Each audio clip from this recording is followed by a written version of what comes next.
So, our band of adventurers, the Talaria, are making their way to a small cove a few days' travel from Port Honor, with the intention of leaving Kurz there before heading to Port Honor proper for whatever business it is that you have there.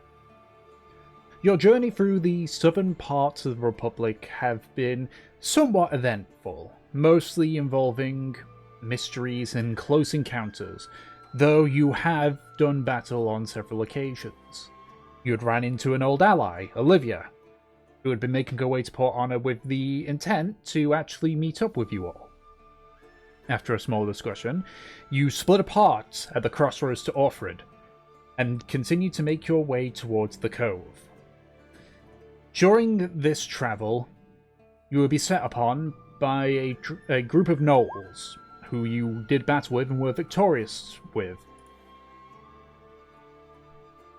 You can see everything. It's funny. Victorious is a strong fucking word for what happened. I mean, you weren't dead, were you? I was comatose. But you weren't dead, and you got better. So it is apt You were wording. victorious with a side of potato. Huh. After Mevelair had recovered from her comatose, you would decide to spend the night there, keeping an eye out. Early Halloween. Where several revelations had been made between various members of the party. At the end of the final watch, you had picked yourselves up, packed away your stuff,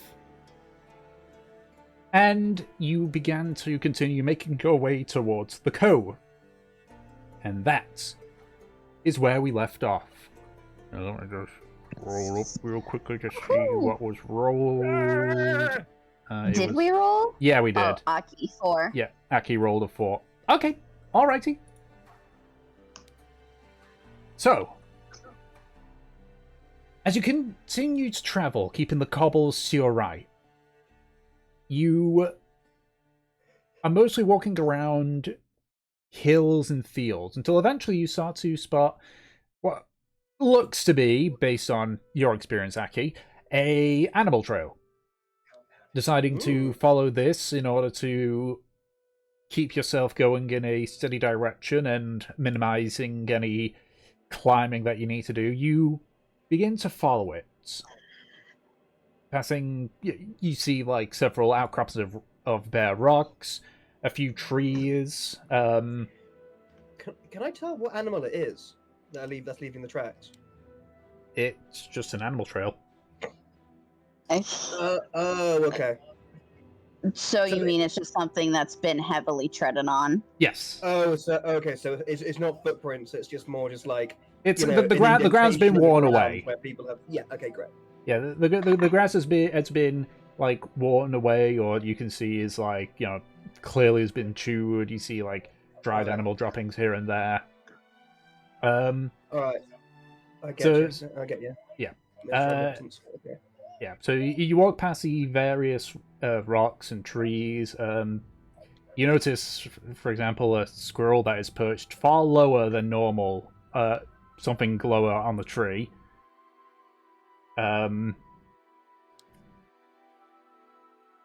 Actually, yeah, with your passive perception, you're not too sure what, because the squirrel's covering it, but whatever it is, not natural. Wait, so whatever the squirrel sat on is not natural? Yeah. Like, you just sort of looking, it's like, branches don't go that low. It's almost like level with your chest. Huh. Must be some decently sized trees. That's intriguing. Yeah, they are tall trees, yeah, so it's the fact that Okay, then I guess that would be pretty weird, because I'm like imagining those small trees that like I watch tall people get hit on all the time. No, the trees are probably about like 20 to 30 feet tall. All right. Okay. So yeah, obnoxious. That is what a shit height.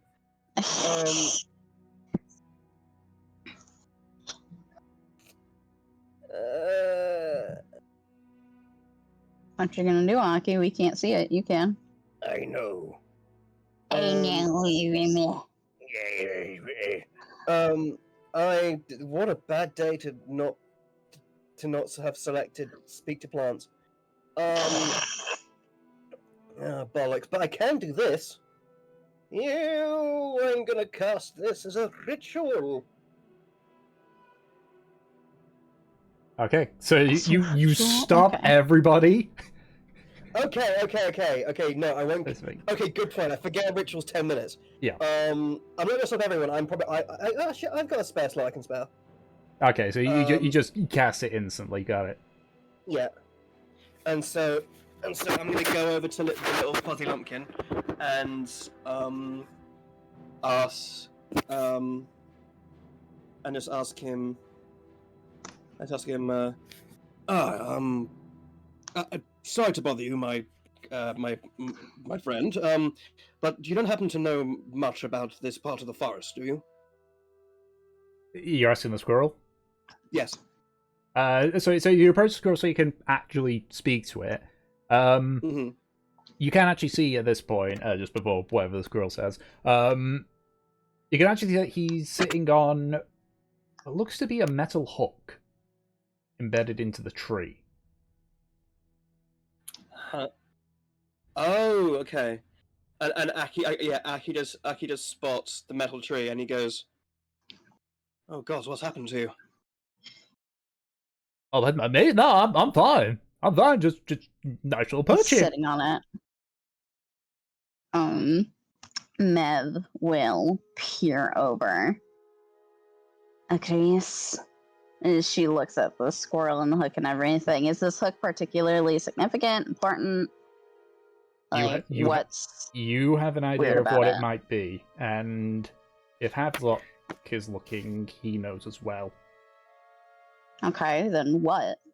Often, this is used by free pirates to signify that there's a dead man's drop in the area. A sort of secret area where contraband is hidden. Yeah. Aki's going to go. We're quite a fair distance away from the coast. Where did you find this? Oh, we did when I got here. Mev, I'm guessing he's speaking in common, like Aki.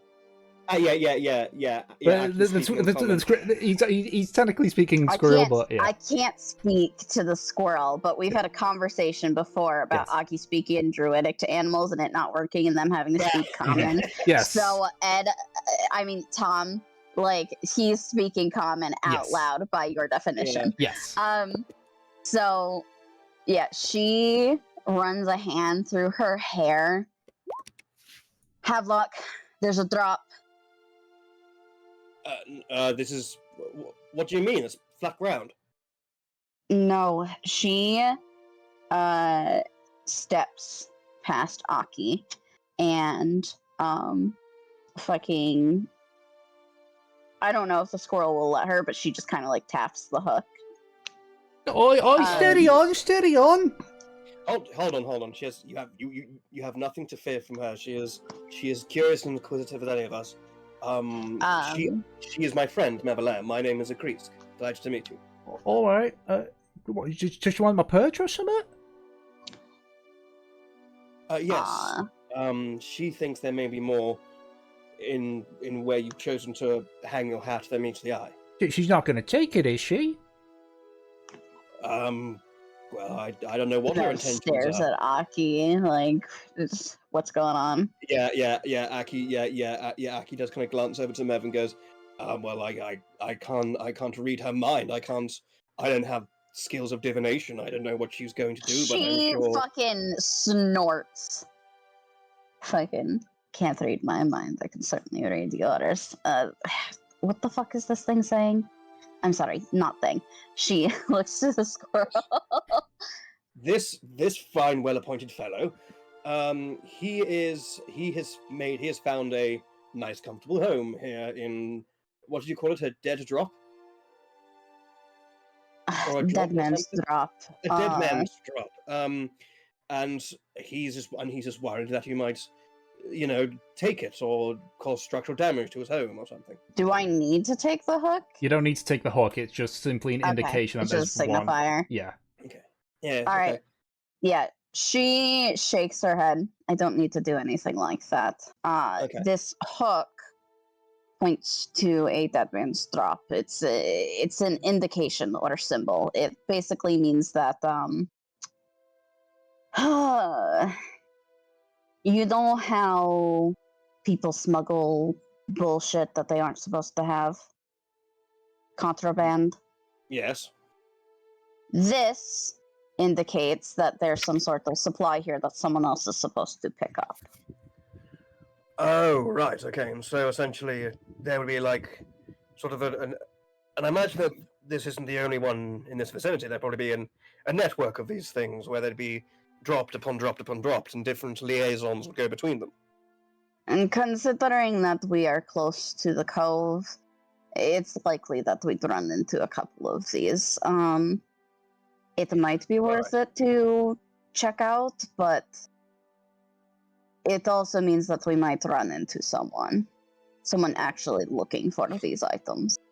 Okay, so now Aki's going to go back to the squirrel, and reassure him and say, "Don't worry, no one here has any intention of ruining your day or taking away any of your lovely trinkets. Especially not this fine piece. It's something to do with tall folk business like me and my friends. It's nothing that need necessarily concern you, my friend. Don't worry." Tall folk business. Does the squirrel understand all the fancy shit that you say? Well, I mean, you managed to get by, don't you? She stares at him. You comparing me to a squirrel? Small, red hair, not too far off. She crosses her arms. Aki's cracking a smile. That better be a joke, Aventore. Well, given the fact I don't wish to spend the rest of my life in a gibbet, it is a joke then, Gatlin. She shakes her head. Alright, she looks to Havelock. What do you think? Should we check it out? Is it worth our time?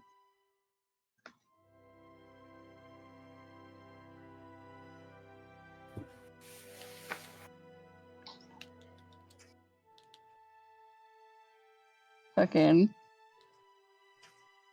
Anna. Hello. Oh, Danny boy. She might have had to be right back. Hello. Yeah, well, fucking hi. There we go. You're live. Yeah. You're alive, pal. Or might not Fantastic. be. All right. Please He speak to said, me. yeah, we should go check it out. There might be something we could sell. No, I can still hear her. You don't think that it's going to attract unsavory individuals?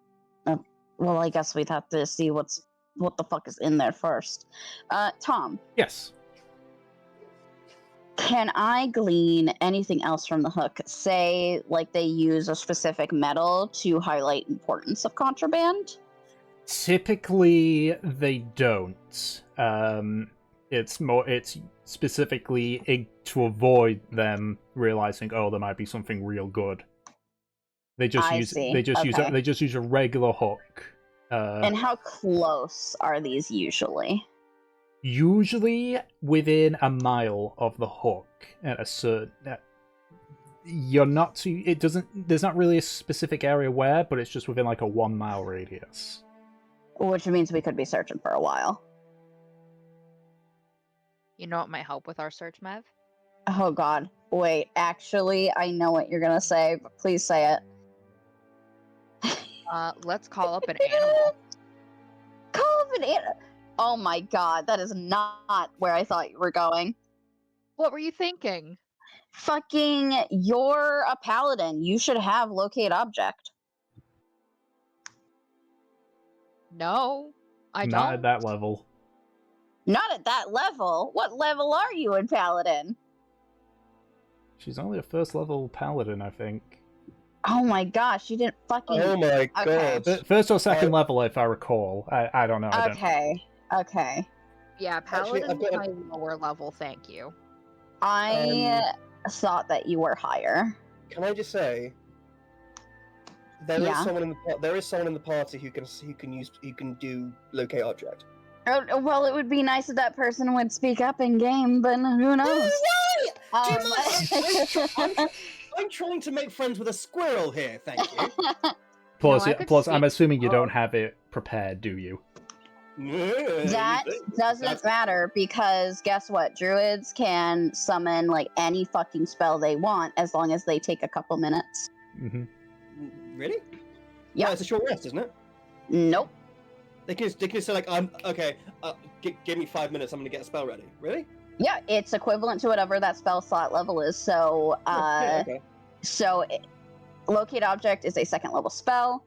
So it would take 2 minutes. Really? Yep. I did not know that. But no, it's because I'm a mark of finding half orc. Oh. Then you should just have it. Yeah, That's yeah, just prepared. yeah, That's it. yeah. No. Part of being a mark of finding is at third level. Even with it not prepared, I can cast create object. I locate object once a Yeah, day. that's what I'm saying. You don't need to do the like ritual shit. Yeah, exactly. You can just do it. It doesn't matter. So Aki sort of making small talk to the squirrel, asking about if anything crazy is happening in the forest, if possibly if the squirrel had heard about the hunter we saw earlier, that kind of thing, or if he saw anything out of the ordinary. And then Aki overhears that they're like they need to find this dead drop and there could be a thing, and Aki says, sorry, my friend, just excuse me for a moment. If there's something you're looking for in particular, Mevela Havelock, I might be able to help. Her attention turns to Aki. I think you were saying that it's sort of the presence of this hook doesn't mean that lying right next to it will be what you're looking for, but it'll be somewhere nearby, right? That's right. Usually about a mile. Well, if it's a square mile, that's quite a big area. Well, if I know what I'm looking for, I might be able to help pinpoint it. She thinks about this. Honestly, I couldn't say what would be in there. Well, you could probably. I didn't. Well, Oh, actually, it does say with locate object, it can locate the nearest object of a particular kind. So it doesn't need to be a specific contraband thing. Count. Well, if you have Actually, an idea what the contraband could be. Tom, Yes. are they typically held in specific containers? Yes. Typically like wooden crates that are usually used for like maritime trade. Okay, yeah. Then Mev, upon hearing this, look for a kind of wooden box, a crate. All right. Oh, in that case, I'll see what I can find. And you see Aki sort of closes his eyes and sort of takes like a deep in breath. And I think probably in the sun you can see his funky tattoo mark almost start to like glow in his shirt and glow through his shirt, and then you see his eyes start glowing in a similar way when he opens them again, and he goes and you see him sort of like almost like in a almost like an odd robotic way, kind of like starts scanning the horizon in front of him. So yeah, and so he casts locate object. Do I see anything, Tom? And I'm looking specifically for like shipping crates. So not within the range, however, 1,000 feet What, isn't 1,000 feet? Yeah, 1,000 feet isn't a mile. 1,000 feet's like Yeah, a mile's like 5,000 feet. Wait, Yeah. how long does it last? 10 minutes. Concentration, 10 minutes. Okay, okay, so I'm gonna probably... Yeah. Aki says, I can't see anything immediately in front of us. Does the hook give any kind of inclination as to the directions? Actually, Aki's gonna look on the floor. Can you see any other, even if they're quite faint, can you see any other, like, humanish looking tracks on the ground? It doesn't look like it, which Okay. would suggest that people haven't traveled around here in a long time. Is the hook? What does the hook look like? Is it a new hook, or does it look quite rusty? It's weathered. Okay. Aki says, I can't see anything, but if you're adamant about the mile rule, then it's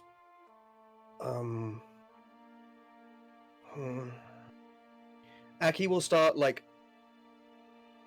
walking a bit further into the direction of their travel, away from the hook, and see if he could pick up anything as he gets closer, as he gets sort of further towards the mile.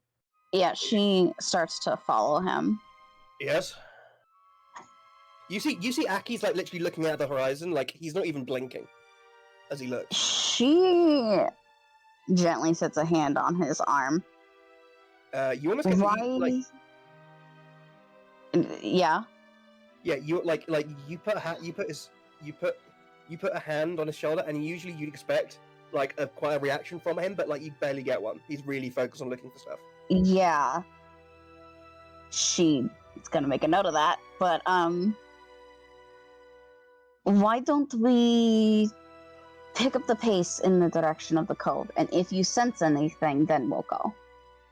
Okay. Aki, Then Aki just turns back around and goes, yes, that's an excellent idea, and we'll start walking back towards the direction of the cove.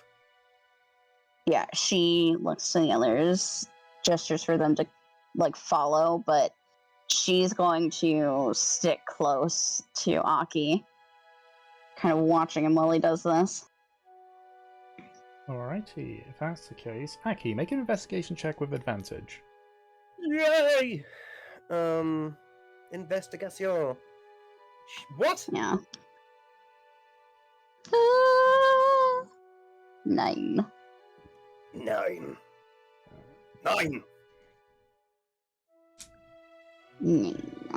Just to check as well, is anyone else also keeping an eye out for the potential drop?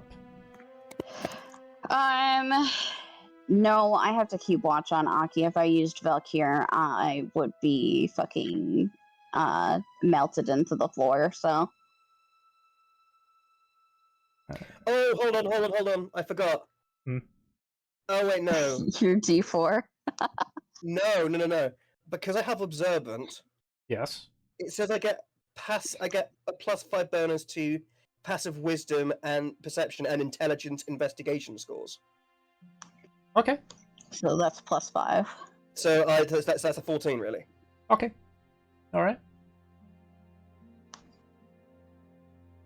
As another tall person in the party, I would like to take a look out. Just a regular investigation check for yourself.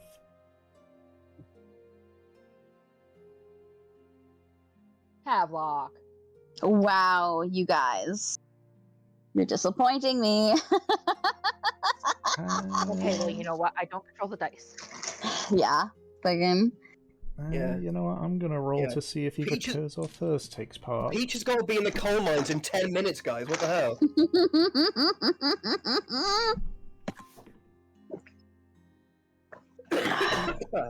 Okay, and let me just quickly see something, because I rolled to see if Curse or Thirst will partake in this, and Curse has decided he will. I need to see if he has any bonuses to investigation, which he does not. Okay, straight roll it is. Okay. So, as you continue to make your way in the direction of the cove, you're all sort of focused mostly in the direction in front of you. Aki, right before you get past the 1 mile mark from the hook, you sort of... It's almost like a blink and you miss it, but you feel sort of like a ping go off in your head. In what direction? To your left. At this point, you're away from the trees and just in a field. Yeah, Aki's going to just sort of say, Aki's going to just go, like, basically, just almost without, like, looking at anyone else, he's just going to go over there and just start walking. Oh. Yeah. I will quickly follow you. You head in the direction the thing is basically leading you to the point where you just stop at a patch of ground. The ping is directly below you at this point. Yeah, Aki kind of goes... Aki kind of looks down, and then... Hold on. So it sounds like a great way of wasting a spell slot, which could be quite fun. Instead of trying to dig this thing up, can I just use Erupting Earth to make it come to the surface? Oh my god, you might break whatever's in there. No, that's a joke. That is a joke. I'm not doing that. That would be very funny though. Aki is going to just say, like, Aki's going to just, like, as almost like a metal detector, like, beep, beep, beep, beep, beep, beep, beep, as he gets on top of it. Maybe if you're close to him, you sort of see like the light fade from his eyes and his tattoo, and his brand, sort of says, right, whatever it is, that may be that hook indicating, I think is directly below us. Does anyone have a trouble?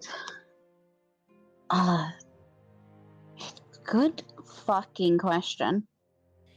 What do you look at my stuff?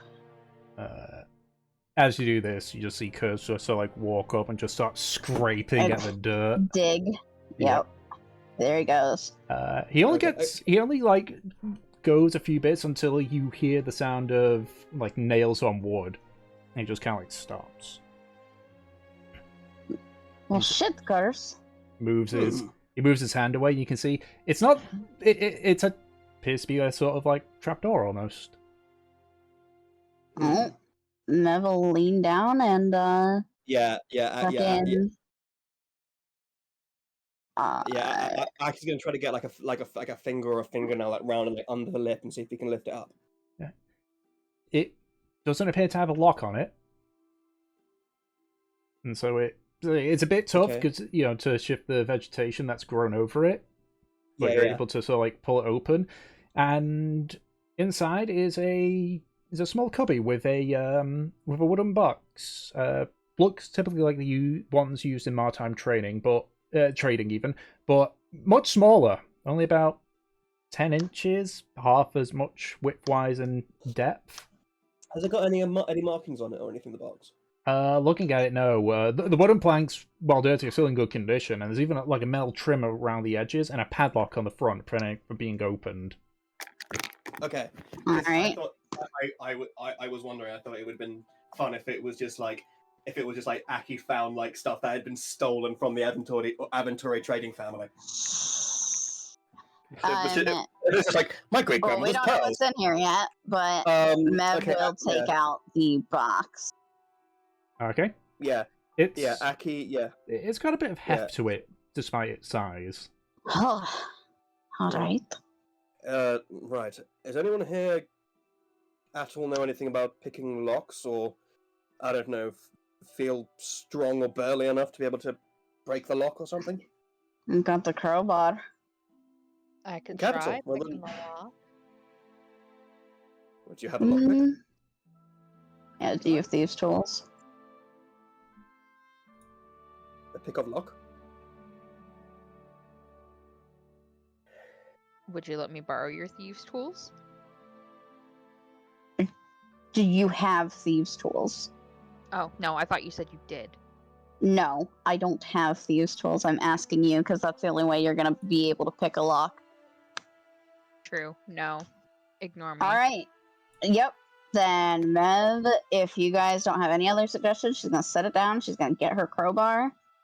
She's going to put it in the lid as much as she can. All right. I have to make like a strength check or something. Yep. Strength check.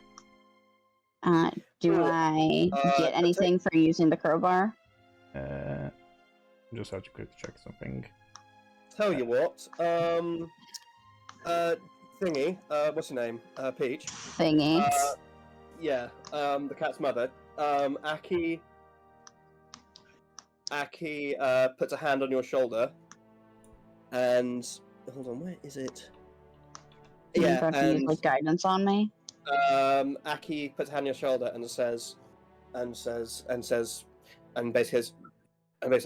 you've outstrengthed things much a stronger redoubt than this, Mevler. I know you can do this. And he uses enhanced ability. To give you advantage. Okay. Yeah. Nice. Make a strength check with advantage. And even though Aki's thing was waffle, you do genuinely feel stronger. Fucking. Yeah. Mev adjusts her grip a little bit. It's a fucking box. 14.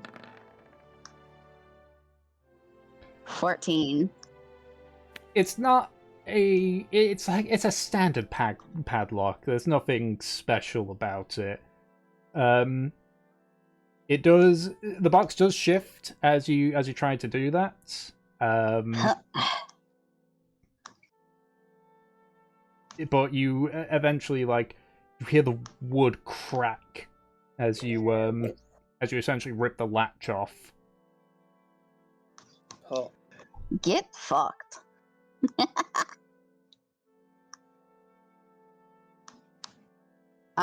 Yeah.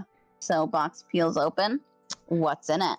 So, looking inside, you notice that there's a metal trim here too, but it's a bluish green cover, and it's on the inside. With your passive perception, Aki, you notice as well that it doesn't connect on the corners, so the metal sort of turns inward down into some gaps. At the bottom, you can see that there's some cloth that's sort of resting at the bottom, with a scrap of paper, a vial of red liquid, and what looks to be a compass with its lid closed. Yeah, Aki just say, I'm not. Does anybody know what we're looking at? Mev leans down and she's going to pick whatever the fuck this is up to inspect it. Okay, make a dex saving throw for me. Fuck Oh me. no! I knew that it was gonna happen. Alright. That's my worst stat too. Okay, that is 3. That is a fail. Oh no shit, Tom. Right. So, as you sort of reach down and lift up the compass, you hear the sound of wood scraping on wood as the panel at the bottom sort of raises upwards. And as you do, you hear the sound of almost like a crossbow, almost like a loud clicking noise, and you watch as the two metal trims swing inwards towards you, Mev. They clamp down hard on your wrist, and also shatter. Painfully so, or it cuts deep into your hands. Fuck. Mev immediately goes. You take. 1 second. There we go.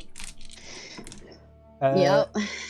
So you take 24 points of slashing damage. Holy shit! I'm sorry, what? 24! Yes. That's not... Oh, you just said, like, it's not terrible or anything. It's cut Holy inches. shit. It's cut several inches in. You feel that you are lucky that it hasn't severed your hand. Fucking, yeah, no. Oh my god, that's not little, Tom. Holy shit. No, Mev is fucking screaming.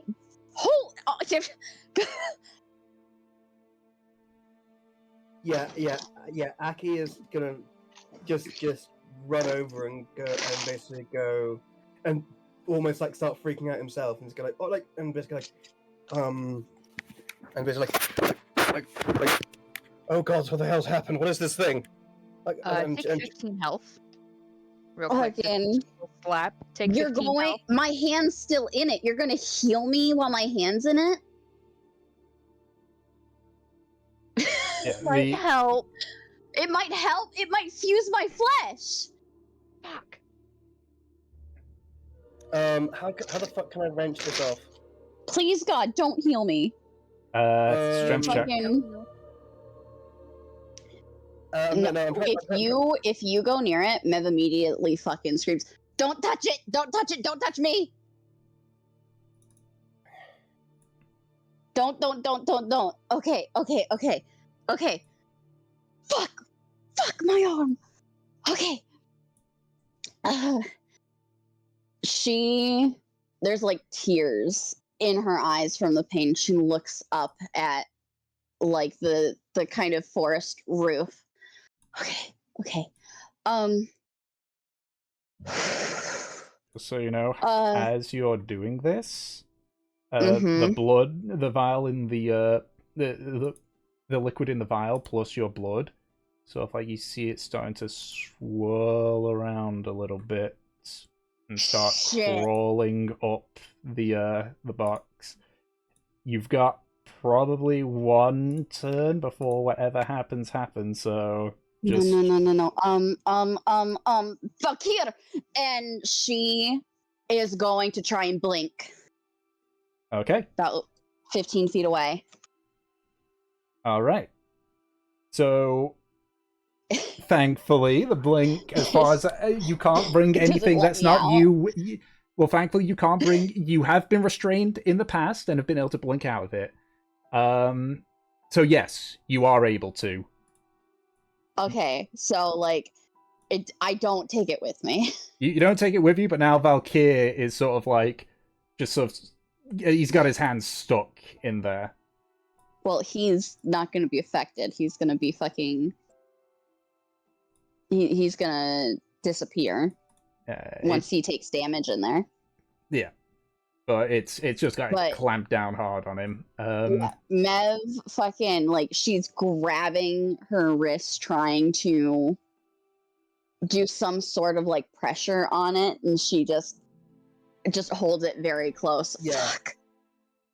Yeah, seeing Mev, like, blink away until they appear, clutching her on, Aki's gonna basically run over to her and just go, look, let me see it, let me see what I can do.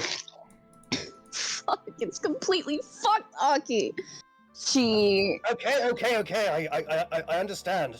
I'm panicking as well. And Aki's going to say, and Aki's going to just do like here for the pain, and he'll use 2 bombs of the summer court. So that's 2d6 plus 2 temporary hit points. Okay. You want me to roll it? I know I can do it. Okay. All right. 2d6. So really 3, and then wow. and then Aki says, okay. Now that now looking at the arm, apart from it just looking very jacked up, did you see anything out of the usual? I mean, I imagine there's fucking bones sticking out of it. Yeah, fucking... okay. Apart from shit that should be there, is there anything out of the usual? Because Aki saw that there was that weird red liquid in the box as well. I thought maybe that could have been part of the trap. So saying that, as you sort of like look back at the box, and the rest of you sort of notice as well, the red liquid and Mez's blood has sort of crawled and fell over the lip of the chest, and it sort of like rises up into this what looks like just massive blood sort of like waving and wobbling and such. Fuck. Is it this close- the same fucking thing that we saw in Lenarch? It isn't. Whereas that one, It isn't. Are you the fucking one in Lenarch looked more like slime. This looks like pure blood. Okay. Given that blood is 90% water, Well, could I freeze it? Well, before anything, I'm going to move us over here because I need everyone to roll initiative. Once I... Fuck sticks. Yeah, let me just clear the I turn. can't fucking use my hand. Great. And Aki's probably going to use the beginning of the fight to look after Mev. Fuck, okay. Because I've already got an idea of things Aki's going to do in the next couple of seconds. I wanted to reach the cove today. No, not happening.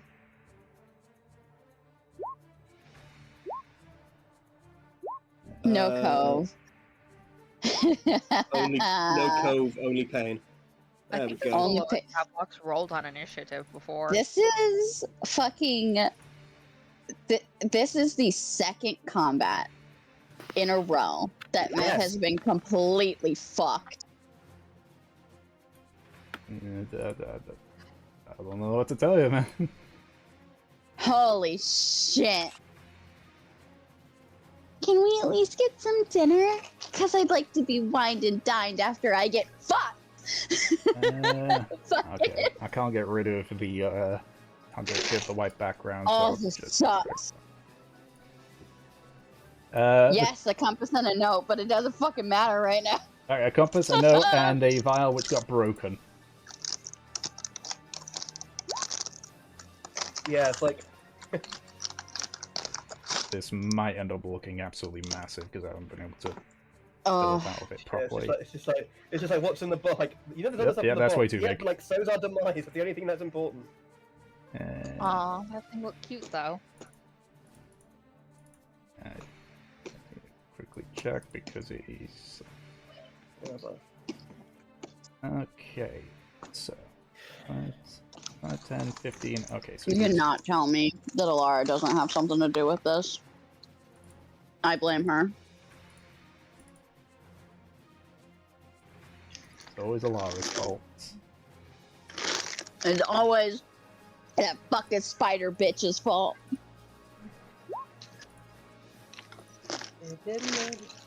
Oh yeah, you're right. It does say. So I'm in this break. I'm looking up the druid stuff spells, and it does say you can change your list of prepared spells when you finish a long rest. Preparing a new list of druid spells requires time spent in prayer and meditation, at least 1 minute per spell level for each spell on your list. Mm-hmm. So that means I just have to just think for a minute, basically. Yep. Okay. Congrats. You figured out how to play a druid. Wait, no, but doesn't that also mean that I regain them during a long rest? But during that long rest, I have to go out of the way to do prayer and meditation. Well, yeah, that's what you do during like your long rest. I know, but that doesn't mean that I have to be doing a long rest. I can't just be like in the middle of the road and then we're having lunch and I stop for a minute and think and like pray to nature or whatever, and boom, I can now heal people. No, you can do that. Oh, really? Yes. Okay. Well, to be fair, I suppose if Tom said no, I couldn't. But okay. But I guess Tom. Well, didn't yeah, say it's anything. obviously up to DM discretion, but Alrighty. So, as written, there's nothing stopping you from doing that. That's true. Okay. okay. Oh, So I'm the gonna be I'm gonna do so much more stuff. Yay. the creature rolled real bad. So, Oh first my Oh. fucking god. Oh no, that's terrible. I know, right? God, my TPK thing is gone. My disappointment is immeasurable. And my I don't know day what is you're ruined. talking about. I'm fucking crippled. Alright. Fuck me. So, We're in the middle of a fight. I'm busy. I need therapy. Can it wait till after the battle? God. So top of the round for yeah, she's just gonna take one look at you, take one look at. All right, yeah, and he's put Valkyr in there as well because he is still there, but his hand is restrained. Both of our hands are fucking restrained. Fucking. Okay. So Fur's gonna step up here and. Wait, I thought Valkyr's incorporeal. So wouldn't the trap bitch just like float through him? Valkyr is solid. Oh, okay. It's just he's also only transparent. incorporeal, like he's only incorporeal like outside of combat for combat purposes. He does become like physical, so that he can actually fucking hit things, because otherwise it would just go through. Yeah, he basically becomes more solid shadow when the fight actually starts. Okay, but then then once he takes 1 damage, then he's gone. Then he's gone. Okay, then he's back to incorporeal. Okay. Yeah, but he just vanishes. All right, so yeah, Fur's gonna take 2 attacks, and both hits. So damage for those, and you know what? Kurz is gonna use his reaction to... Actually, you know, let's see how good Fur's Alpha Strike is. I mean, it doesn't compare to Mev, but you know. And... Nearby where? That's odd. Why does Fur not have Fury of the Small on her traits? She should. It's fine, I'll just add it in manually.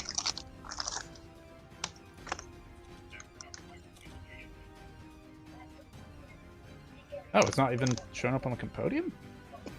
Eh? That's weird. That is weird. It's fine. That's spooky. Well, either way, that is the wrong thing. Where is it?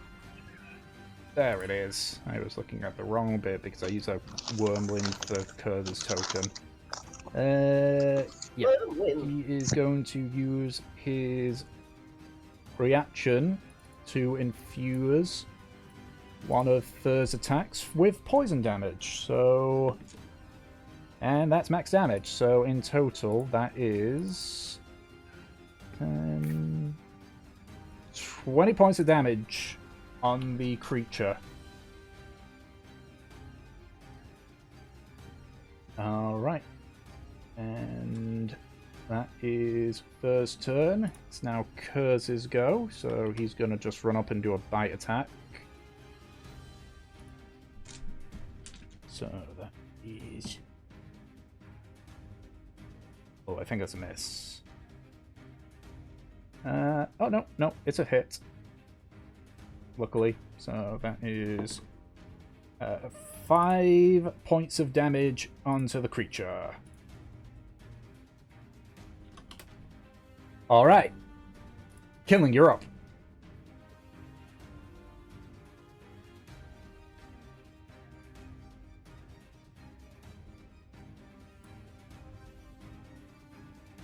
Yeah.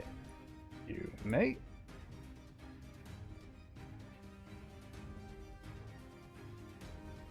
Oh.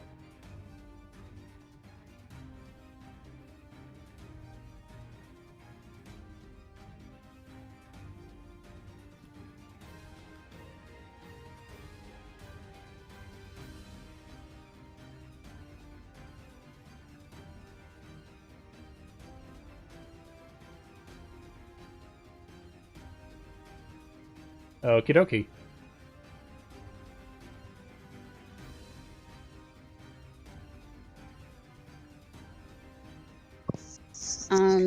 How does it look like these attacks are going? Are they actually like affecting it? This thing's like made out of fucking blood. So the attacks that Fur did, they did do damage, but they didn't look like they did as much as you would expect. That's what I thought. Yes, this will be flanking because Kurz is on the other side. Both hits. So that is...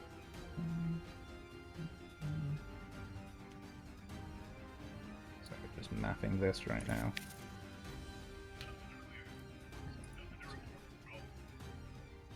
And that. Okay. Alright, so you finish your hits, Kindling. You feel a... As you, like, finish your turn, you actually feel a... I assume you got, like your pack on and everything, yeah? Huh. And all your other weapons are in there, yeah? Okay. You feel a slight vibration coming from your pack as you get right up to this creature. Oh my god. It's a revenant. A revenant! Fuck. I know what this is. Okay. His name is Leroy. Say Eli? I said Leroy. Leroy. I was like, what the fuck? Was I right? Is this thing called an Eli? No. No. Oh, okay. Aki, you're up. Hello! Fucking... Okay, so... Aki is currently pretty much just taking care of Mev. So he's basically going like... Yeah, so he's basically trying just saying like... By the time the fight happens, he's already essentially given, you know, said for the pain and given her a bit of balm of the summer court. So now he says like, okay, you need to hold. Okay, you need to hold still. This might hurt a little bit. And he's going to do a 3rd level cure. And he's going to do a 3rd level cure wounds. Fucking... Yeah, Mev is just crying.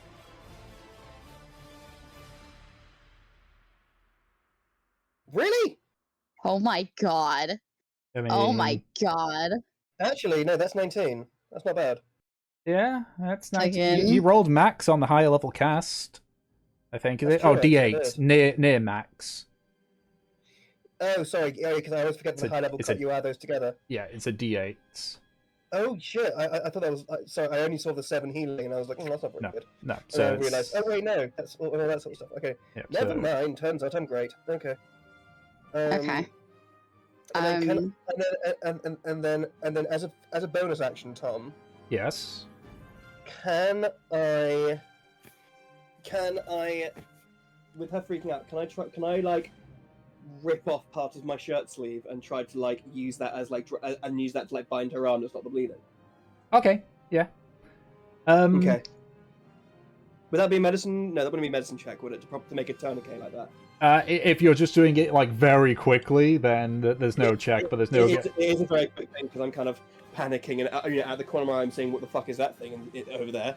That's currently rising up. And so Aki's kind of just like, okay, okay, cure wounds, okay, got that. And then he's like, okay, something for the bleeding.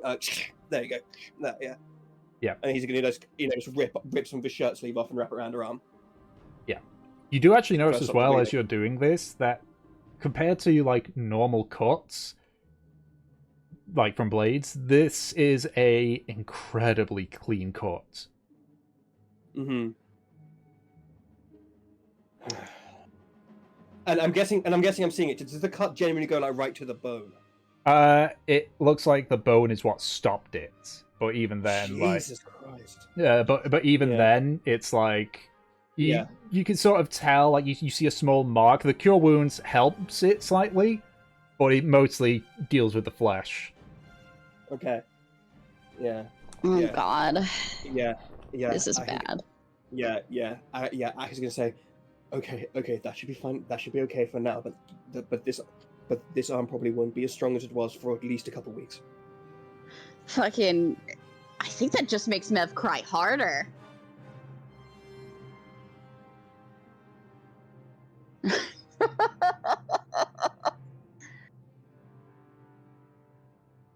Unfortunately, the roll that the trap did, it rolled high. Yeah. It was literally one below worst case scenario. Oh. One case scenario probably would have meant she lost that hand. Do you want me to tell you? Tell us Yes, after. please. I'll tell you after the fight when the adrenaline's gone. Okay. Okay, yeah. So Aki in this panic state is trying to basically tell Mev what's happened, but then also inadvertently freaking her out more. Yeah, that sounds about right. Yeah, she's just kind of sobbing right now. Okay, is that your turn, Aki? It is, yes. All right, Hold on, let me Mev. check. Oh, actually, hold on, let me check. Mev, don't forget, you also have, because it wouldn't have broken concentration because Cure Wounds isn't concentration. So you technically still have the effect of bull strength on you if you want to sort of roleplay with that. Yeah, that's amazing, Aki. Mev fucking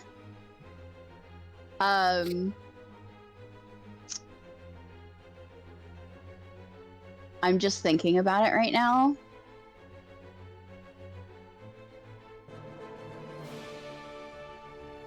Okay. So, for the purposes of this, Valkyr is gonna go poof. Okay. And then, he's going to reappear over here.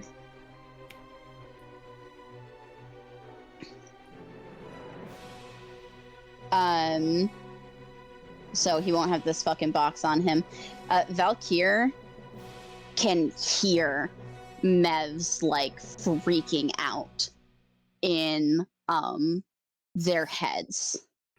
And it is just complete like nonsense babbling about like her fucking hand and how is she gonna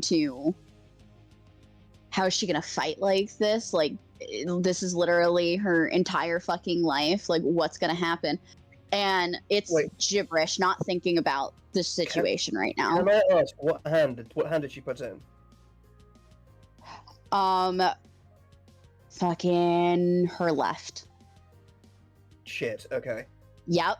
So. Because from memory, Mev is left-handed. Yep, she is. So. Shit. Okay. During this freakout, Mev melts into the floor, and Valkyr becomes fully corporeal.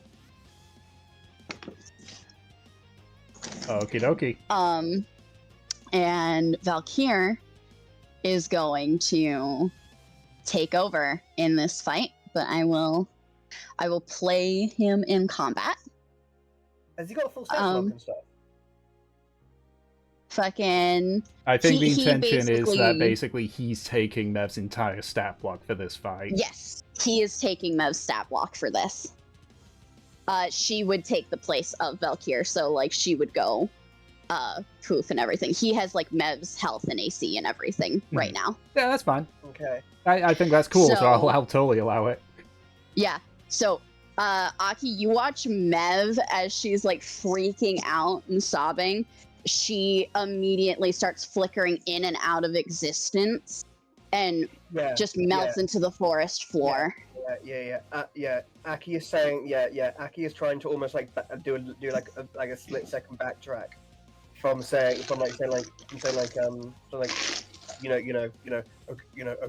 this arm, okay, the arm probably won't be as strong as it was for maybe the next week or so, but it will definitely heal. You'll be perfect. You will be okay. You just need rest and then just okay. And then Aki just seeing essentially his girlfriend flicker out of existence in front of him while she's freaking out in real life and in his head. He just sort of goes, first of all, hold on.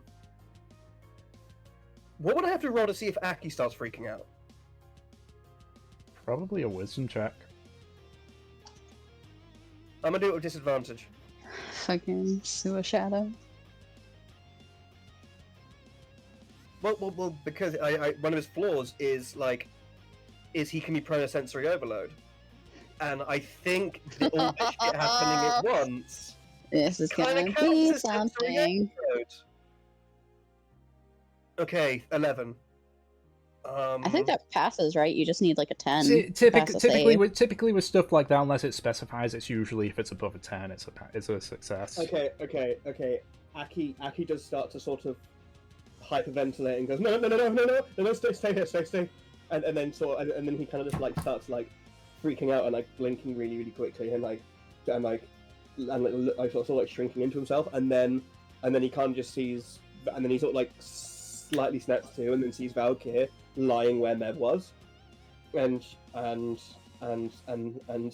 Aki just goes, okay, right, Valkyr, where in all the realms is she right now? She is still here. Yeah, and Valkyr is going to do 2 attacks on this fucking thing. Yeah, and Aki says, well, on your feet and into the fight. We have to do away with this thing. Okay. Oh yeah. wait, that should be with advantage, but Yeah, we'll just have that as be the first roll. Whew. Yeah, both hit. get fucked. All right. Yeah, Valkyr's gonna fucking beat the shit out of this thing. Also, my stuff counts as magical weapon. I don't know if that matters, but Is that because it's +1? Yeah, it is classified as a magical yeah. weapon. Yeah. Okay. We shall see. I will not say because funny. Yep. But that will end my turn. All right. The rest of you notice that Valkyr usually fights with a lot of finesse. This, it's more akin to essentially King's way of fighting, just very violent, very wild. You could tell that his face is just pure rage. But okay, that is Mev's turn. Havelock, you're up. Technically, Valkyr's turn. Hi, hello. I would like to get closer, please. Okay. Hi, hello. We're so happy to see you.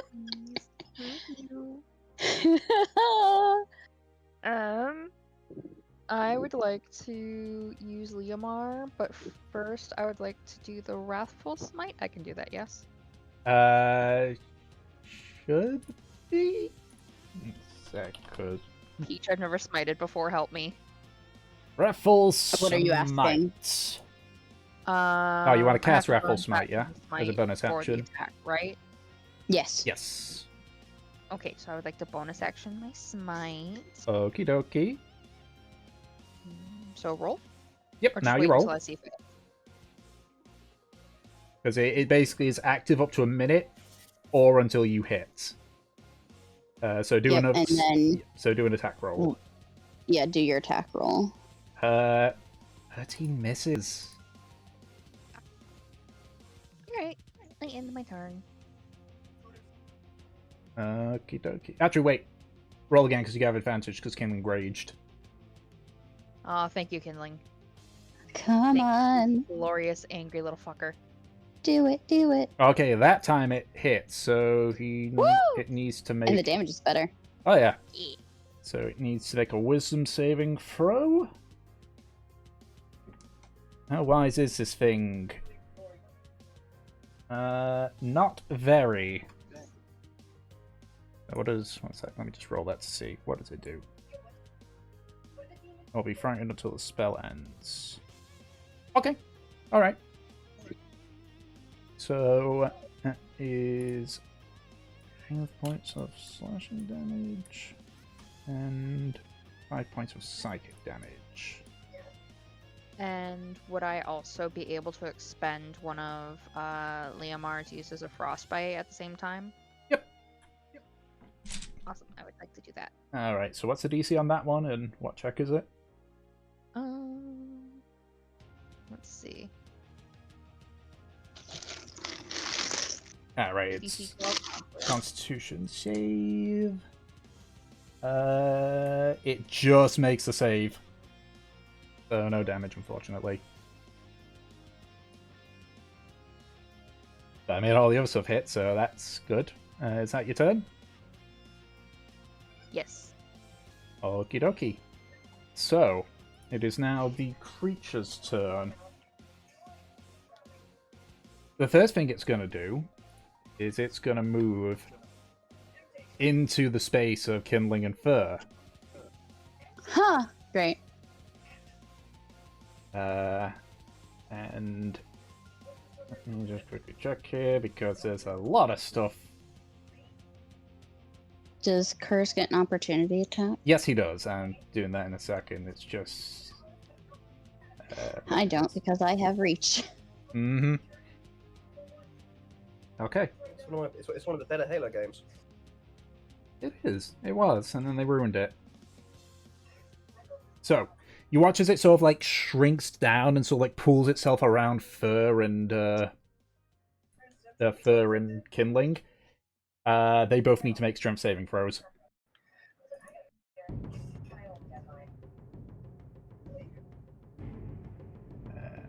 I think because you're Raging Kindling, you get advantage. I don't know if your thing helps fur at all.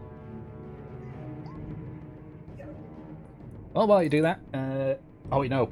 Curse can't, he already used his reaction at the start of the fight. Ori Nori.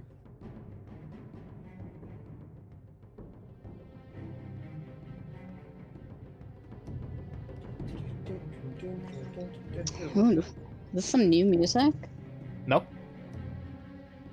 You do not play this track very often, then. It's random. Fucking. I need to turn music up, hold on. You need to turn the music up. Blah. Oh Okay. no. I just took fucking psychic damage, Anna. What happened? If I'm playing a glacial character, I have to be Russian. Yeah, you do have to be Russian. It is law. I don't know what to tell you. Oh wait, I was at strength check, not strength saving throw. Well, even then, like, she made the save, both made the save regardless. Let's see. Okay, yeah.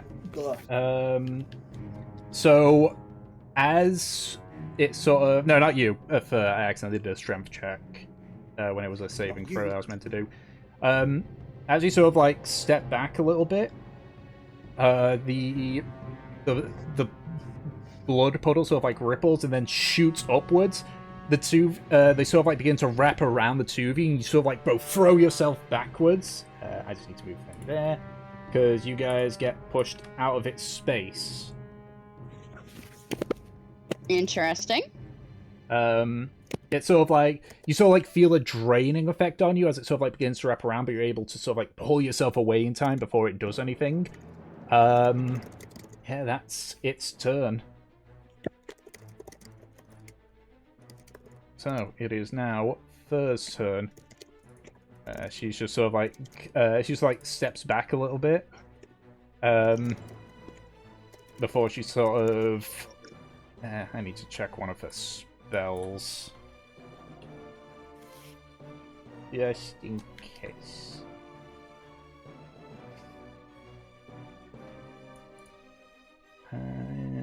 What does this do for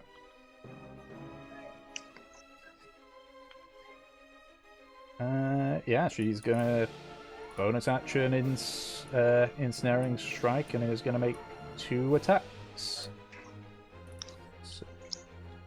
And that would be with advantage because Kindling is right next to her.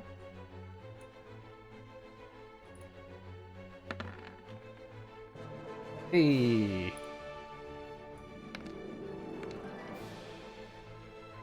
So that is 13 points total.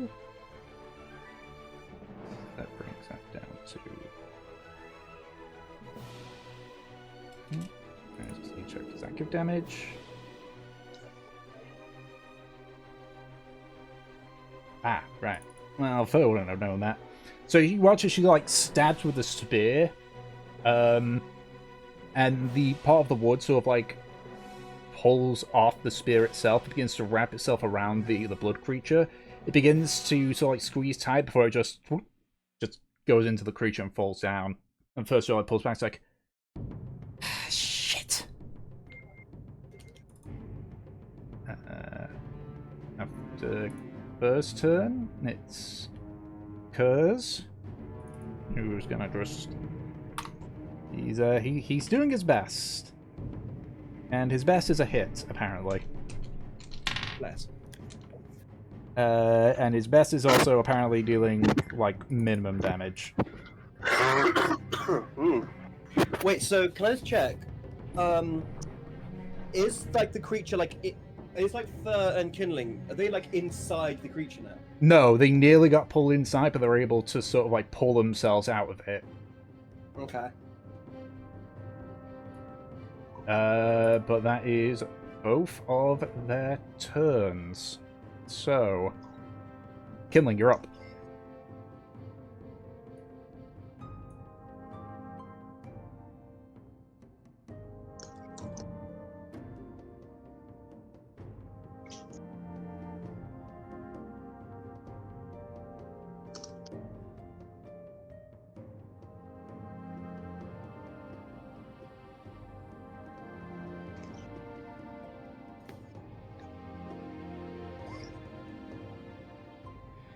To actively search, yes. If you just, like, tip the bag over and just spill all the contents down, no.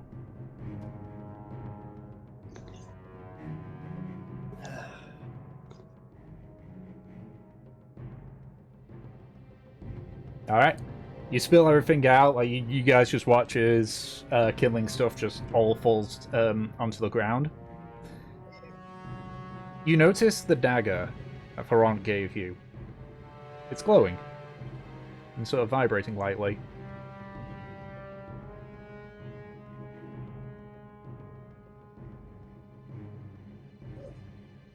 That seems bad.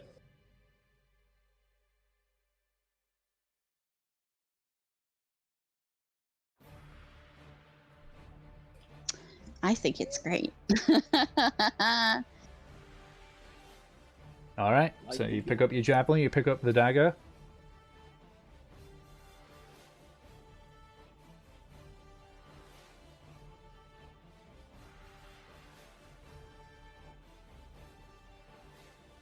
You toss it near her. And then she could just pick up with a free action, essentially. That's not a free action. Well, no, if she's picking up something that's been dropped on the floor.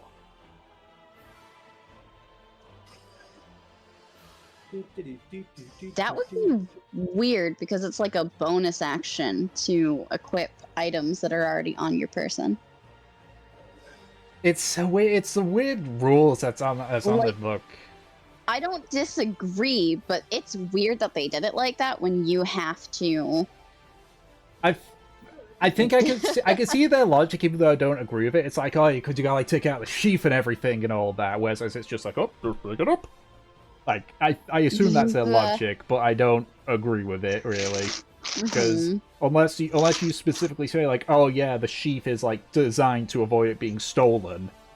Yeah, that's weird. Yeah, I mean I don't think I mean obviously if it's something like if it's across your back and such, then fair dues. But I don't know. Is Kindling allowed to do all of that in his same turn? Holy shit! Would you like him to be able to do that? I think you would. I can't. Fuck me. Okay. Yeah. Okay, so the first one hits, obviously. Man, that's gonna be that's gonna sting. So first the rage damage, and then so it is. I love it when game stuff, mechanics stuff, properly lines up with game stuff.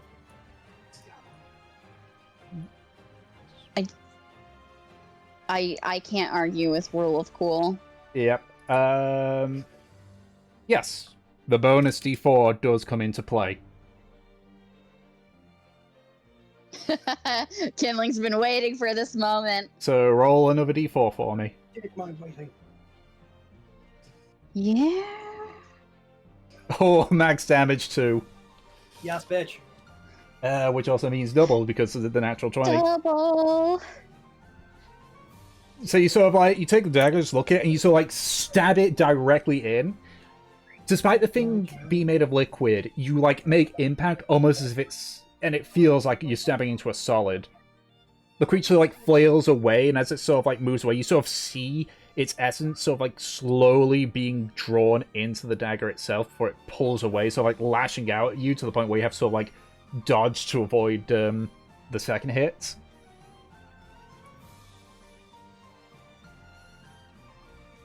You sort of remember Ferrant mentioning that this dagger is effective.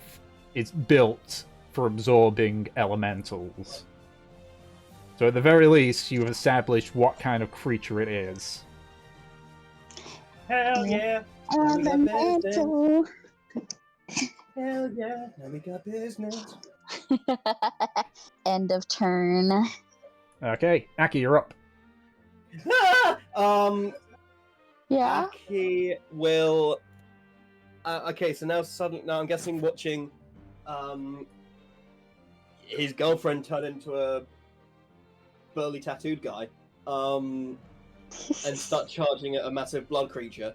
Aki's Technically, she turned into a shadow, but Well, okay, let's not get let's not get into specifics, Madame Pedantic. And Aki's going to just look at the situation, look at sort of people wailing on this weird blood creature, and then he's going to just go, oh, what do I do? What the fuck do I do now? And he's just going to go, you know what? Fuck it. And fuck it. Tom, Yes. Aki's going to try to use shape water to freeze this thing. Okay. And see if that works. I will say make an Arcana check. Okay. Come on, don't fuck me, universe. You gave something cool to Kindling. Killing's had that for months. Fuck. Or That makes sense.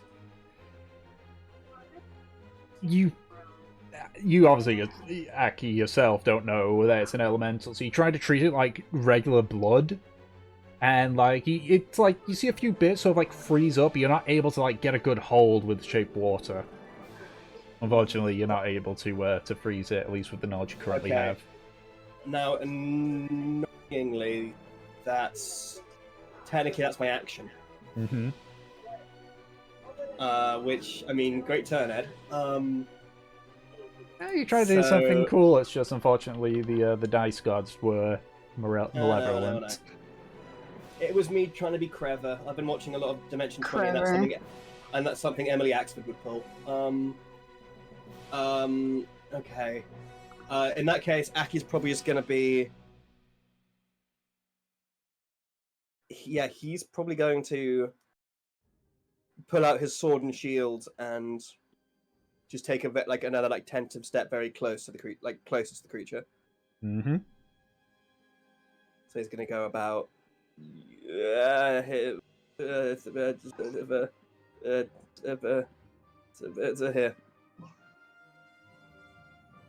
Alright. Just so there's no real issues here, I'll just move the Mev token up here, just so it doesn't get covered up by anything. Yep. I'm scared. I'm really scared.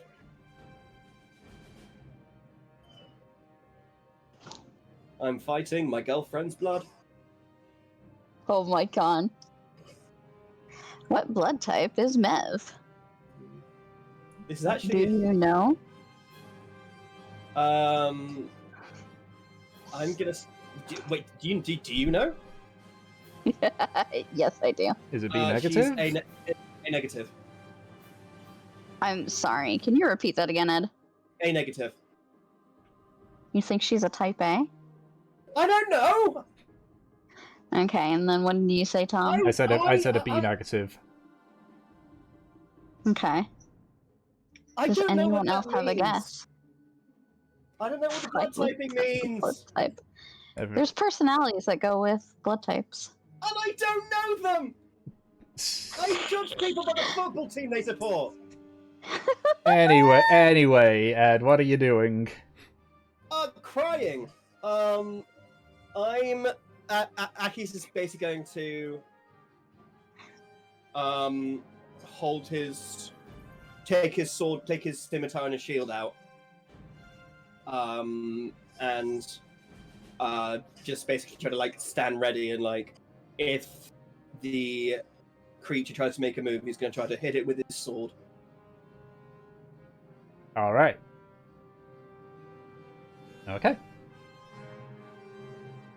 So, if that's the case, where does it to say? Valkyr, you're up. Fucking. Let me pull my sheet back up. I accidentally closed it. But.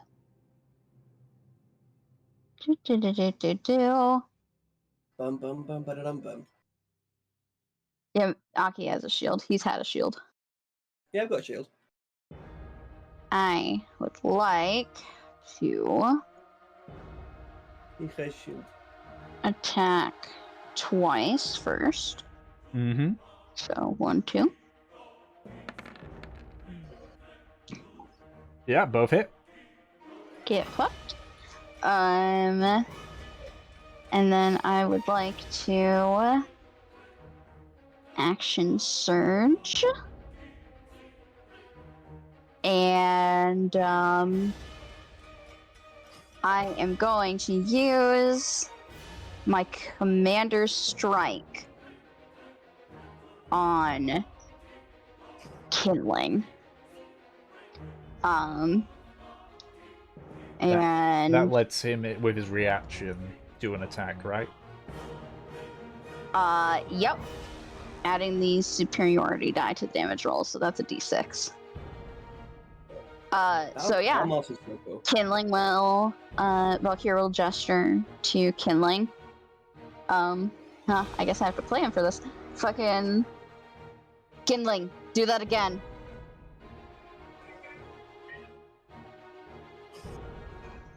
Again, yep. Go ahead. Make a fucking attack. Wow. And roll a Okay. d6 with your d4. Can you give him that 25, please? I mean, Fucking- yes, because he had advantage. So. Oh yeah, his advantage because that's what the dagger's for, is for fucking these guys up. Okay. Well, Right. no, he's Kurz is flanking. Oh, and he's flanking. Okay, fair enough. So. Fuck him up, Gatling. Jesus. So double damage. Yep. Jesus. Brings that to that. Okay, it's looking hurt. All right. That will end my turn. Alrighty. Havelock, you're up.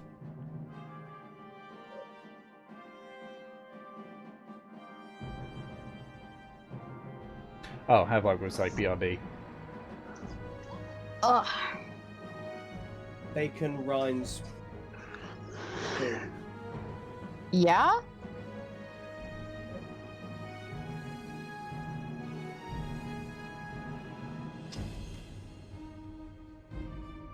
It's over for me next session. I exist. I return. It's your turn.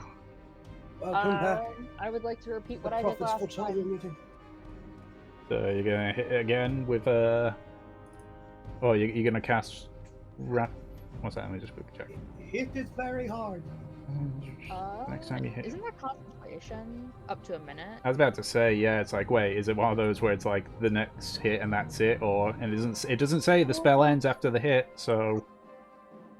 Awesome. Smite. Okay, yep. So go ahead and make the attack. You got advantage because flanking. Again. Advantage Ed. smite. No, Yes. the attack roll. Oh, I want you to name me another line. From what? Fucking the one that you just referenced. Hit it very fucking hard. Many words, handle it. There you go. Many Oh, words. Alright, yeah, Such a good video. that What the fuck definitely was hit that? Havelock. What the fuck was that shit? What does that have, luck? Thoughts, more thoughts. I said awesome. And that ends my turn. Okie dokie. It's now the creature. Peach, my favorite one of that is the fact that like when they do wipe, someone's like, okay, but that was, and then what the fuck was that shit? It's so great. You know what? Because you've done 2 natural 20s on him, or it already, Kindling, I need you to make a wisdom saving throw. Shit. Excuse me? Wait, so he's been rewarded with a saving throw? Well, it depends. 12 is technically like 60% as a passing grade. Okay, alright. You know what they say? C's get degrees. Ha ha ha ha. So I only got So a you 2. say. So you watch as the creature sort of like turns to look at you, Kindling, and its face sort of like its form starts to like shift into abhorrent like faces. It hasn't made a noise outside of obviously the sound of its flesh moving, but you swear you hear like a droning or screaming in your head. Right off the bat, you cannot take reactions anymore. This fight or ever? This fight. Okay, good. But beyond that, we'll see what happens when your turn starts. So, I was worried about his bustling YouTube career. it is a first turn, so what kind of spells has she got? She's kind of struggling here, like, okay, what can I use for offense? Now she's just gonna go for a straight, You mean you'll never be a YouTuber? They're the ones that do most of the reacting. Yeah, that was my joke. I did say, oh, shame about his burgeoning YouTube career. Well, I didn't hear you say that. I just heard Oh my Killing say he'll gosh. never be a Twitch streamer. The jokes suck. Okay. Okay. Uh-huh. No, I wasn't saying about that. I was doing it about my fucking incredible 4D chess big brain plan I've got. Alright. That is first turn. Big brain plan. It's Big now brain Kerr's turn. That hits, but let's see if he gets a natural 20, and he does! Yay, Kerr's. And he rolls a 1 again. It's the effort that counts, Kaz. Well done. Not in the mood! That was said by a being completely out of your comprehension. And that was Kerr speaking in its head, imagining that being saying that. Okay. Kindling, I need to roll a d10. No, you don't. Yes, he does. He doesn't though. Can you roll like an average Okay. thing like you do with stats? Oh fuck. So, thankfully, this means that you can act and move normally this turn. So, continue. Do it, Kinling. Fuck him up, Kenling. Let's go, Kinling. Let's suck Okay. the elemental into your knife. Ooh, first one misses. Second one hits her, so go ahead and roll a d4. Alright, that is not much damage total. Okie dokie. So you slash at it. Each time you can see some of the essence sort of like going into the dagger, but it's not able to get like a solid hold on it.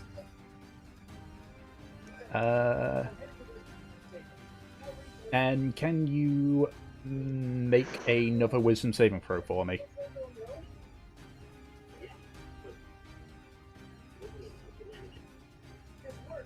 Okay. Fuck yeah. You just sort of like hit your head a few times just to like essentially silence the voices, and as you sort of like slash into the creature, the screaming and droning just exits your mind. You have shook off its effect that it had thrown on you. Kindling is like Tybalt. That's a badass. Okie dokie. Aki, you're up. Okay. So.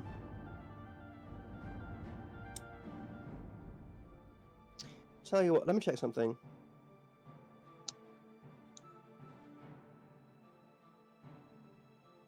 Okay. Let me. Hold on. 10 feet. Each creature within 5 feet of that point. Okay. Great. So, Aki's gonna put his sword back in his sheath. Mhm. And he's gonna lift up a hand, start speaking in Druidic, and everyone watches as the crazy elemental blood monster gets hit by lightning. Okay. So it needs to do a dexterity saving throw, please. DC 16. I was gonna say it might have a chance, and then you said that. No, that's a fail.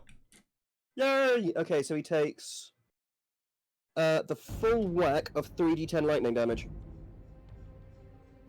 Aki's pissed. You made my girlfriend melt. Really? It's You are rolling so fucking poorly. it's fine. Kindling's taken all of the energy from your natural Yeah. 20s. Or from your rolls No in order to kidding. ensure. It's fine. it's looking it's looking a bit rough at this point. God, it's so fucking funny.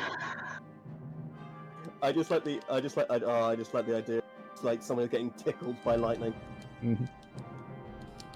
All right, so you like almost like cleave it in two, but it sort of pulls itself back together again, back to its full form.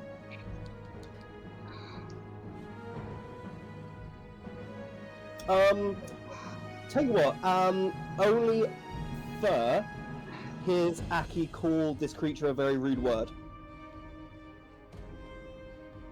Okay. Okie dokie. You say it in Goblin. Yeah. Yeah. All right. Is that the rest of your turn? It is, yes. Okie dokie. Valkyr, you're up. Yep. All right. Fuck him about. I mean, it sucks that I can't use my echo because Mev is fucking freaking out. Thank you, Mev, so much. I say, so I'm not the one controlling her. Thank you, Really must have Trapbox. hands. I'd be freaked out as well. All right, let's make 2 fucking attacks on this fucker. Hi, Aki. Thanks for giving me advantage. It's all right. Who You're was there welcome. too?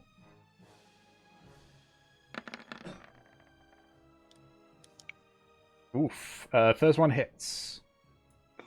Awesome. That is 12 slashing. Mm-hmm. I'm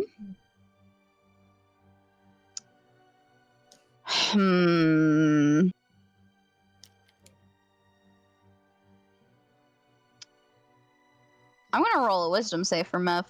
Okay.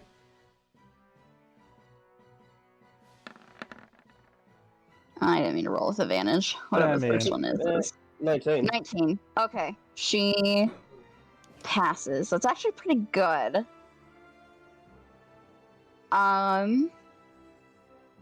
I think. Let me just check what this does.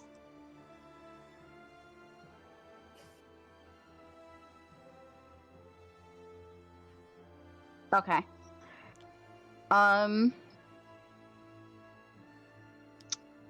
You are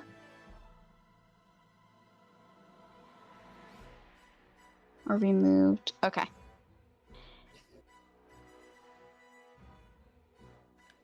You see Mev kind of flicker in on the field, like right here. So, yep. Thank you. What does she look like? She is currently in like a shadow form, similar to how Valkyrie usually is. Okay. But like, is it basically just like as if like the shadow of Mev is standing next to me, or does she have like forms, but it's more like grey? But does she have like identifiable forms, or is it more just like scale? Roll me a perception check, actually. I would love to. Because you haven't seen Mev's like actual form yet. Perception, and then oh Jesus Christ, me! I am only All right. And then okay. Okay, 17. yeah, then you know, definitely.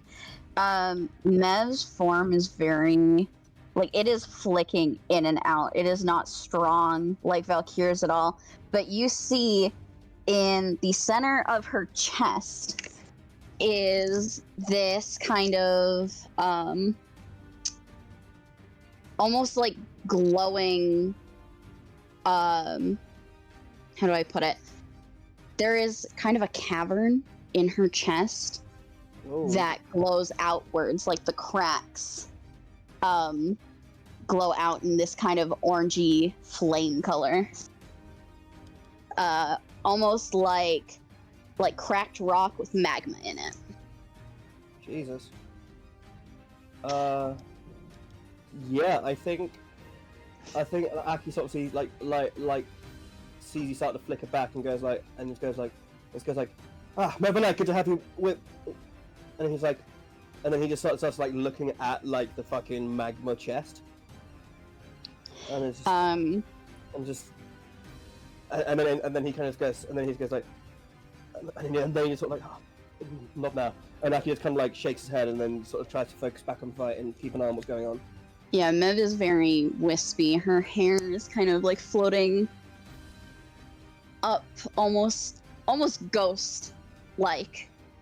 And it's easy to tell, even though her face doesn't really have like her usual features. She is covering her face with her hands, and she is going to I'm just thinking about it right now. Yeah, she's covering her face with her hands, but she actually like uncovers them, looks at the creature, and she is going to do, well, Valkyr's going to do Unleash Incarnation. And she is going to use her dagger. So she's actually fighting one-handed. Mm-hmm. And so let's do that. It would be of advantage because flanking. Let's see if we get a crit, but okay. Yeah. You see Mev kind of like summon this dagger in her hands, and it is very weirdly clean for someone like Mev who isn't very dexterous. She twirls it in her hands and immediately lunges the blade to like slice this creature open. Is that a different dagger from the one she has? Yes. Well, it's the same dagger. Oh, okay, but like a different version of the dagger, basically.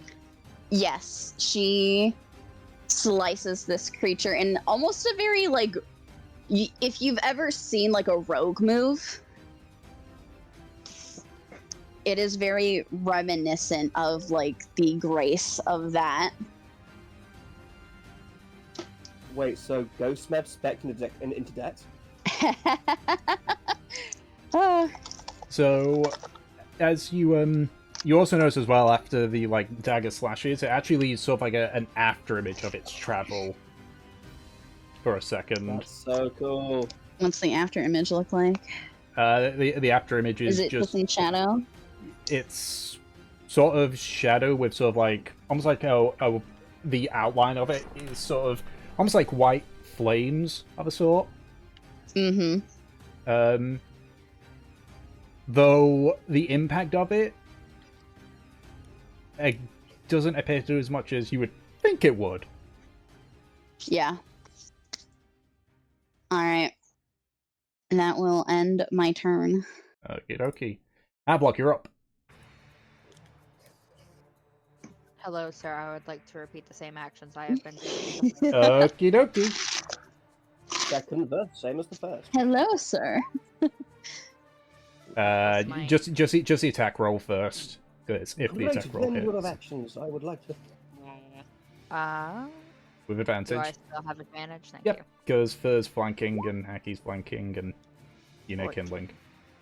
That hits, so that is 7 plus that is that much. Okay. Hooray. Uh, Ending. it's starting to look pretty rough. Okay. Just... Okay. Okay. But you know what? It is going to... Yeah, it is going to make 2 attacks, both against you, Havelock, because you're scaring it. You're scaring me. So let's just see. Oh yeah, no, You that are I'm not fair. even gonna roll for the disadvantage part of it. That's a 2. I'll be right back. I have to pee so bad. Okay. Alright, have fun. What's your AC, Havelock? 17. That's an 18, even with disadvantage. So that it's so Hold on. Where's Havelock these days? directly across from you. Ah, shit. So I can't use my shield as a reaction to help him. You Background. don't have that feat, I don't think. Oh, okay. I thought that was something you could do with having a. No, It's a not feat. unless you're like Nemesis. Ah! Well, Nemesis had a kite Yeah, I'm shield laugh. specifically for it, and then was Lacosta's like, "Hey, why don't we just add the ability for people to do that if you have a certain fighting style?" Oh, what's my damage? Okay, so you take 13 points of bludgeoning damage, Pile of bums. and you also take 4 points of necrotic damage. Ew. And I need you to make a concentration check to see if you hold your Wrathful Smite. Con what's save. concentration?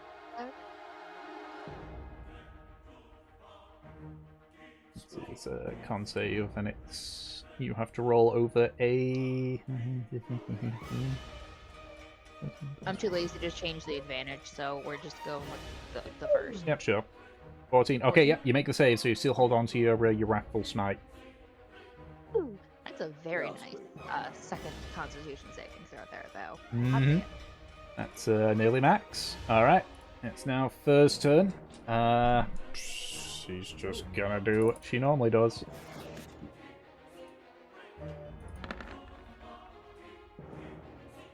Misses, and the second one hits, so that is 3 points of piercing damage. And then Kurz is gonna do his attack. That's a hit, but let's see if he gets a natural 20. No, he does not. Is he gonna roll a 1 again? He did not.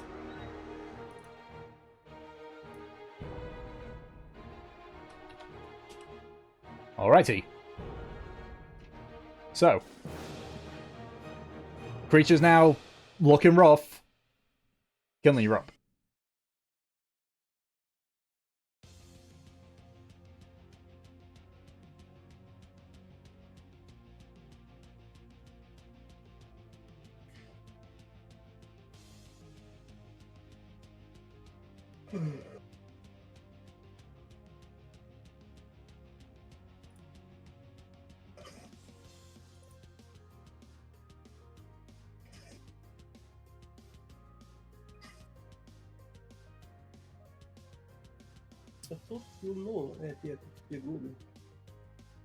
Alright. Salut. Hello. Both hit, so go ahead and roll 2d4 for the individual Dice cómo hits. se va. See. I mean, wait, fuck. See, yep.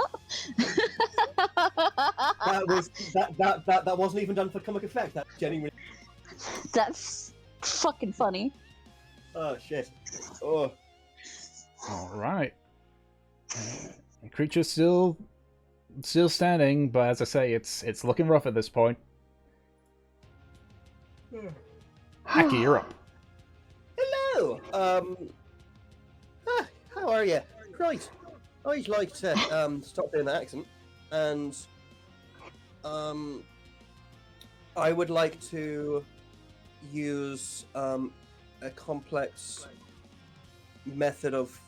I don't know how it does it in real life, but I'd like this motherfucker to be hit by lightning again. Okie dokie. So Dex save of 60. Dex save, DC 16. That is a natural 1. Amazing. So go ahead and roll your 3d10. 3d10.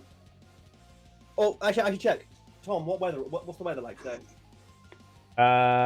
It's a bit cloudy. One day it will be a storm. Okay. There you go. I mean, that's still a lot of damage. My giant nut.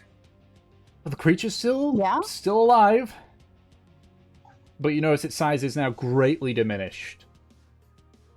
It's gone from like towering above you to just being like maybe a head or so above Valkyr. So he's still pretty big. Oh yeah, no, this is a huge creature. This is a large creature, but it was like much taller. Now it's sort of like it seems to be struggling to hold itself together at this point.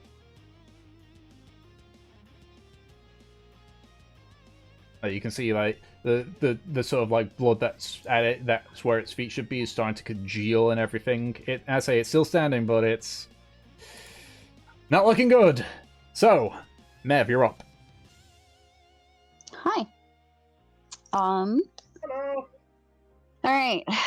Valkyr will attack twice. That's so many times. Whoa. I'll just wait. Okay. How do you want to do this? How do I want to fucking do this? It's a good fucking question. You know, for the sake of, like, rule of cool, can I give the final blow to Kindling?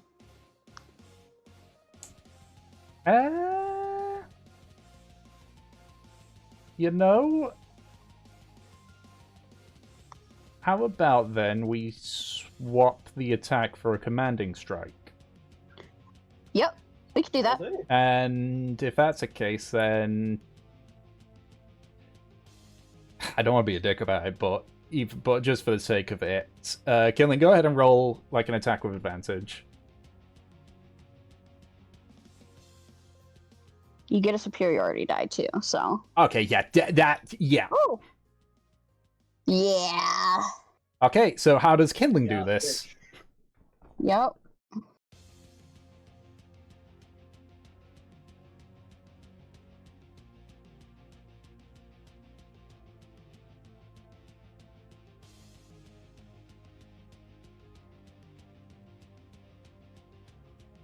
Hello?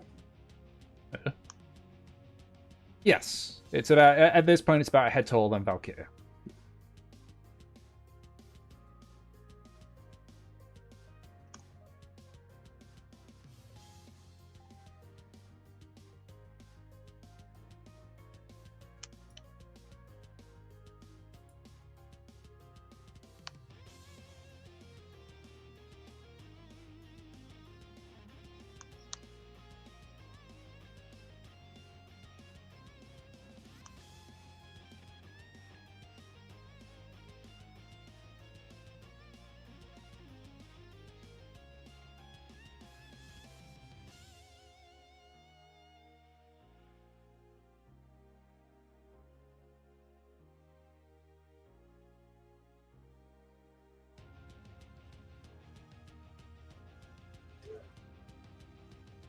Stab, stab, stab. Okay, so you do that, you Holy jump shit. up and sort of like stab it into its head and start stabbing.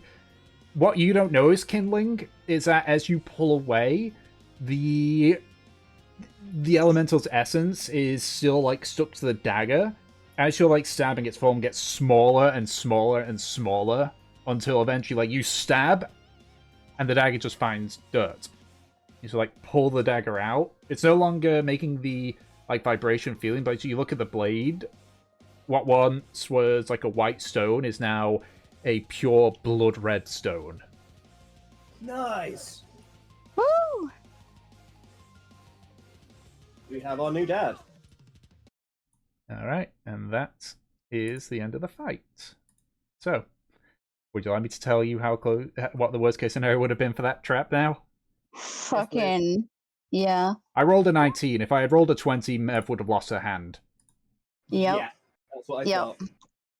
But isn't there a spell that can make you lost limb?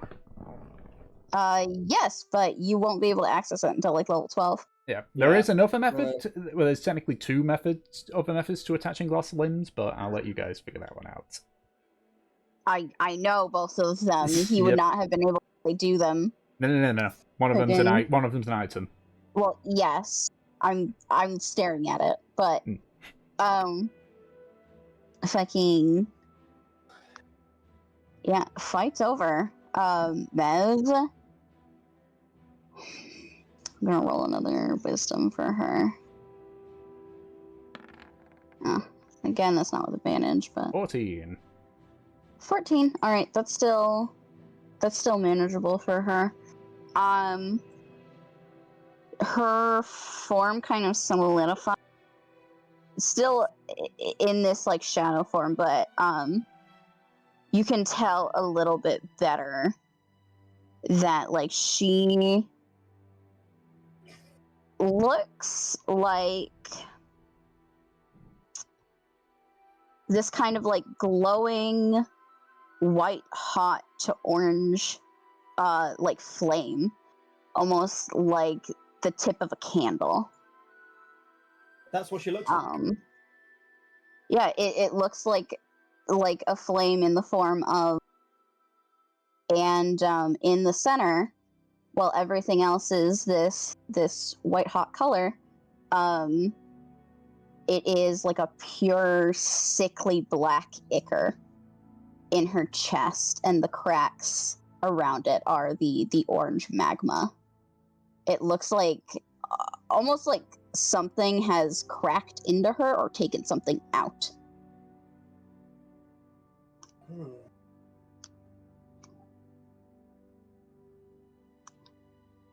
Aki has got a spell slot left. I want to see something. See something. Ah, fuck! I haven't got it prepared. Go Can I pause for 1 minute? ahead. I can't say what happens in that time though. No, that's dumb. I'll do it later. Aki just says,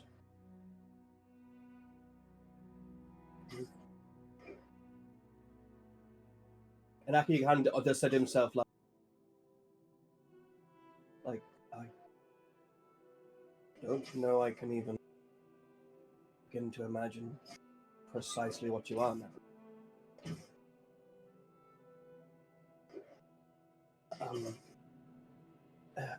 How do you feel?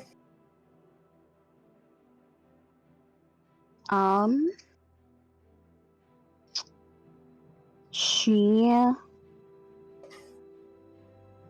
looking at her features, there are not a lot of features here.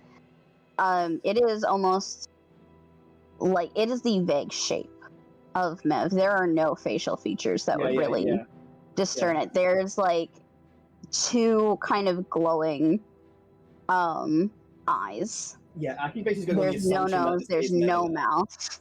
Yeah. And she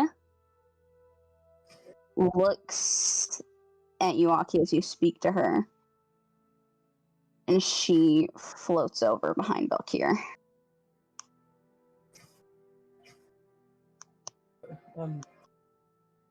Mev? Aki's gonna follow her. just going like, whoever this is, if it is indeed Mevelair, or I don't know. Can you hear us? Valkyr hears in Quarry. Make them stop. Make them go away.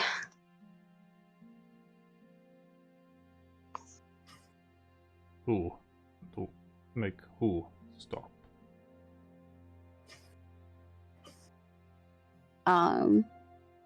She is kind of floating beside Valkyr and peeks out from behind his shoulder. She's staring at the group. I think Valkyr would sense that there's something not quite right with Mev right now.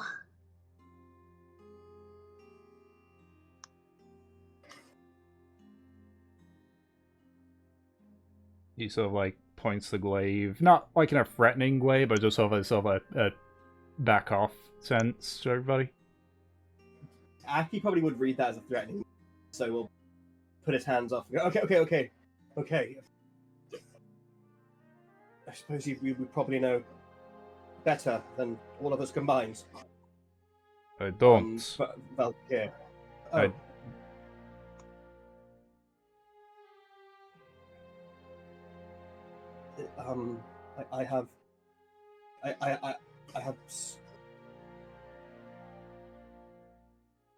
I have so many questions, but I know now's not.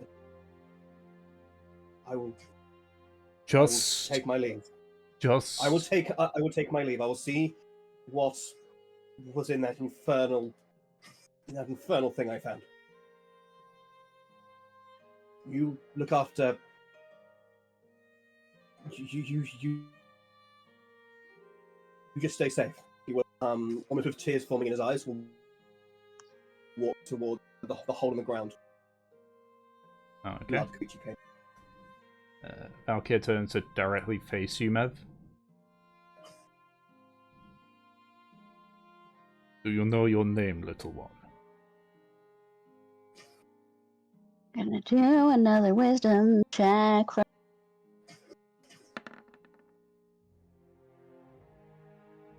Wait. 15. So, okay. They've gone to like a primordial state. Kind of. Fuck. It's just a hand. She's fine. Just a hand. She's fine. She's also had a lot of fucked up shit happen to her in the last couple days. Yeah, that's fair. This is also the first time she's been in this form, so. Whatever. Whatever. Your reasoning. No, logic. not that way. I said what? Not what. Question mark ever? Question mark. Oh, I see. Yeah, this is the first time she's ever been like this. Okay. Last time she was just kind of in the floor. Yeah, as far as she knows. Oh god, I really hope this isn't like a factory reset. I'm scared. But yeah, she answers Valkyr. Mevelair. That's who I am. Right? No, she's speaking entirely in Quarry. Correct. You have found the start of the thread. Onward back. I will help best I can. She reaches out to the shadow form of Valkyr's arm.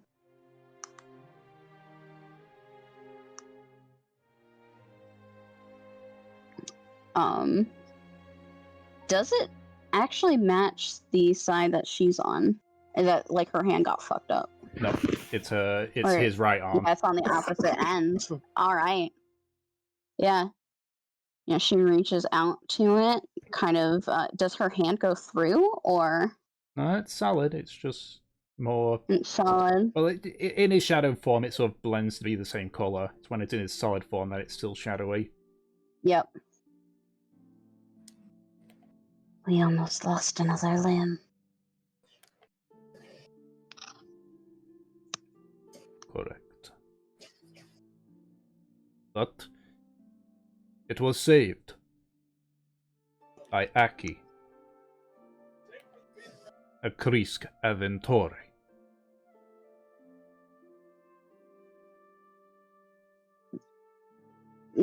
Valkyr can feel like the little light bulb kind of go off. Grace. Follow the trail. You know your name. The trail begins.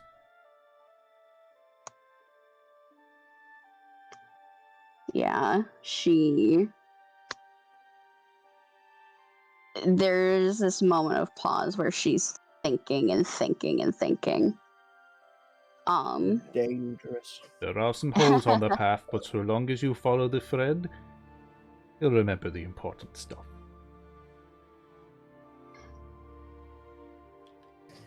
We aren't going to die again, right? No. The battle is won. You have been healed substantially, at least in body.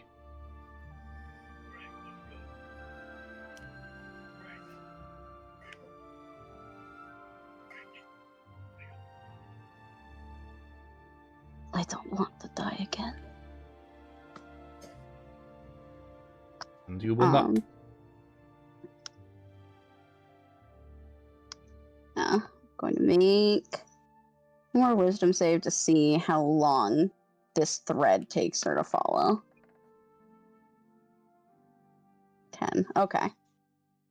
I think it definitely takes a couple minutes where Valkyr is also getting like flashes of Mev's memory as she's slowly peeling it back for herself. Although you can't, he's at the point where he doesn't have facial expression. You do see like signs that he's clearly wincing at some of the memory, as some of the memories sort of like burst through. Yeah. I think slowly they're going to switch places again, where Mev becomes more solid and Valkyr becomes more shadow. Mm-hmm. And Mev loses that kind of that floating, that wispy glow, as she becomes human again. As you sort of like look up at Valkyr, like again, you can't. He has no facial expression, but you can tell he's smiling. 'Cause he just sort of like just pats you on the shoulder. There you go, Kuman. She hugs Valkyr tight.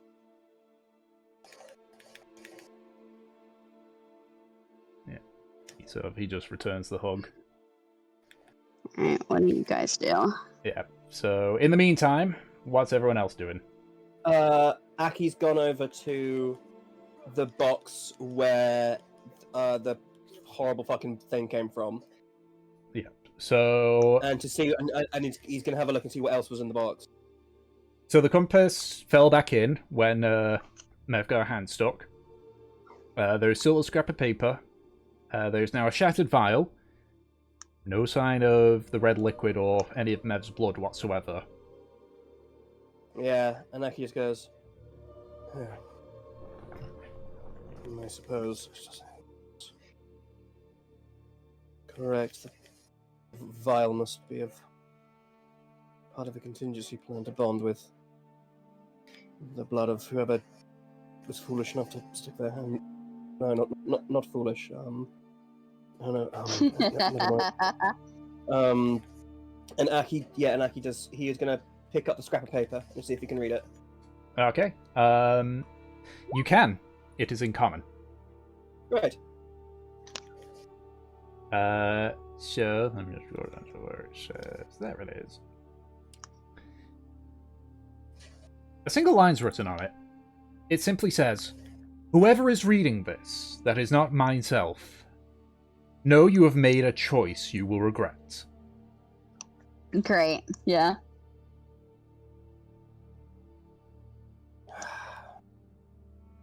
Well, would have been nice if that was on the outside of the box.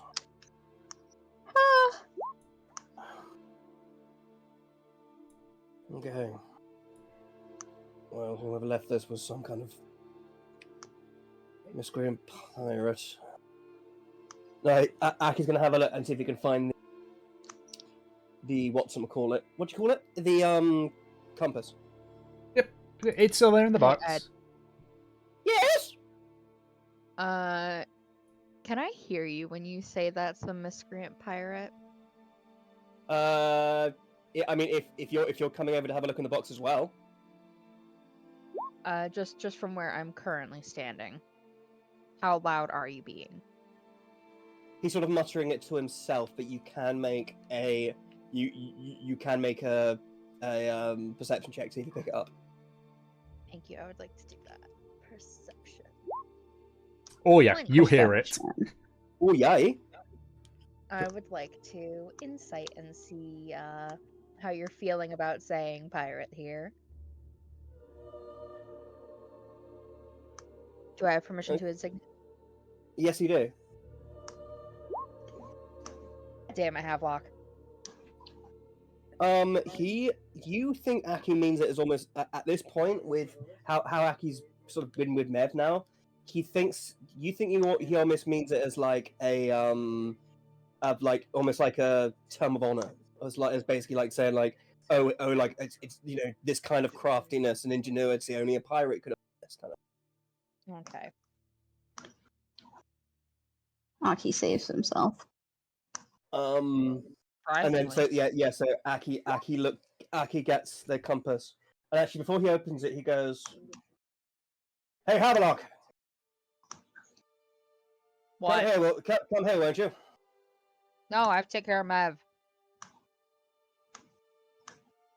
Valkyrie has that covered. Just I need your expertise. I'm gonna just quickly pat Mev on the shoulder and give her 15 healies and go over to Aki. What is it? Well, it's this. And Aki hands him the compass and says, "That thing was under an incredible amount of protection. So, either it was a simple trinket and a beloved keepsake of whoever put it there, and was crafty and skilled enough to put that level of trap and that level of creature captured within that vial, or it is something more remarkable than a mundane compass. Either way, I think he probably would find use in it, and would be able to glean exactly what it is." Aw, thank you. That's very sweet of you. It's my pleasure. But just, if this boondoggle is possibly, Boondoggle. I don't know, cursed or ill-fated in some way, as this rather macabre note suggests, please dispose of it, won't you? Actually, hold on. I don't know. What do I do? What can I do? No, I can't do nothing. To do. Okay. I thought Aki had detect evil and good, or whatever it is. Oh. I think that's a cleric spell. But it is a cleric. Yeah, I have protection from evil and good, but not detection. So we can't tell like if this is a horrible thing or a nice thing. So yeah, Aki will give the we'll put the compass in Havelock's hand and say please spend some time, find its purpose. Has to be a reason it was placed here. Alright, that's fine. I'm gonna take it in my hand, start walking away from him. And Tom, Yes. what do I sense with my divine sense? Do I feel any good or evil in the zone? No. Celestial, infernal, undead. Yeah, no, you don't sense any of that coming from the compass whatsoever. Alright, I hope you got a voice for this. I'm talking to the fucking compass. Okie Oh dokie. god. Also, Tom, can I check that there were 3 items in there, right? It was The compass, the vial, and the scrap of paper. I don't know if you don't know the scrap of cloth paper. as well. Well, yeah, Something there about was cloth, but you sort of like shift it away. you sort of realize with your passive perception and such that it was probably meant to hide the pressure tile. Fair. Okay, that sucks. Okay, cool. So, yeah, go ahead. Talk to the compass. And actually, while he's doing this, Aki will be looking around the forest to see if for any sort of healing herbs or any plants he could use to make medicine with. Specifically, he's looking for plants he knows has like antiseptic properties. Okie dokie. Make a survival check. Yeah. While that's happening. Yeah. So, as you cast the spell, Havelock, you sort of just hear it's like, Are you him? Are you my master? I am your master. Your new one. I see. So my previous one has met an untimely end in his quest. It is unfortunate, but he's asked me, or he hasn't given me too much details. You said you'd fill in the rest of what his quest is. I am but a tool for my master's use. Aye, that is true, but you must have overheard him speaking about it. He spoke of my purpose. And what is your purpose? To aid in the freedom of the all-consuming.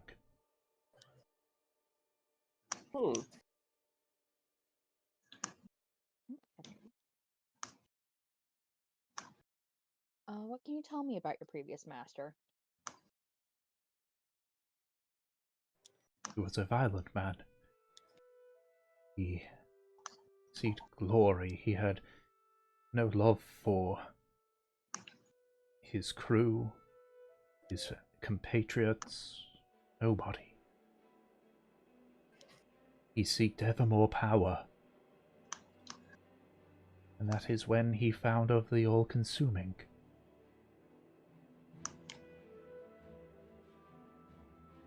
And what is the all-consuming? Something brought to this vile realm. Someone who will make the seas in this plane their domain.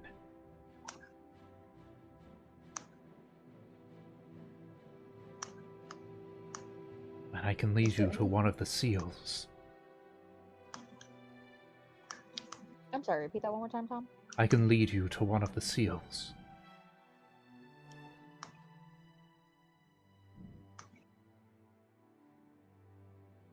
Good, very good.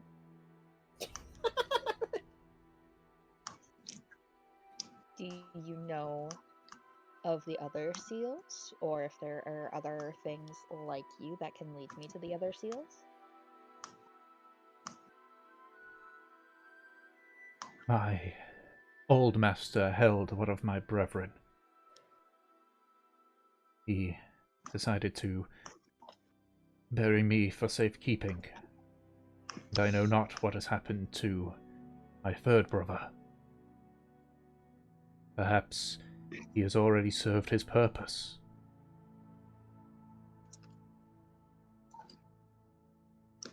And what were your brothers? They were like me, a compass. magnet to the seals. Okay.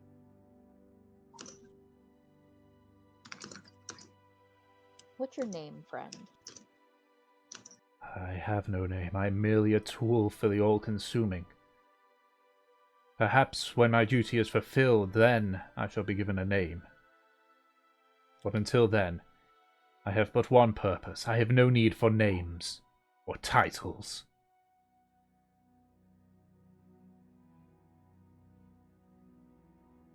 Very well. I'm just gonna quickly shout out to the group. Anyone got questions for the compass?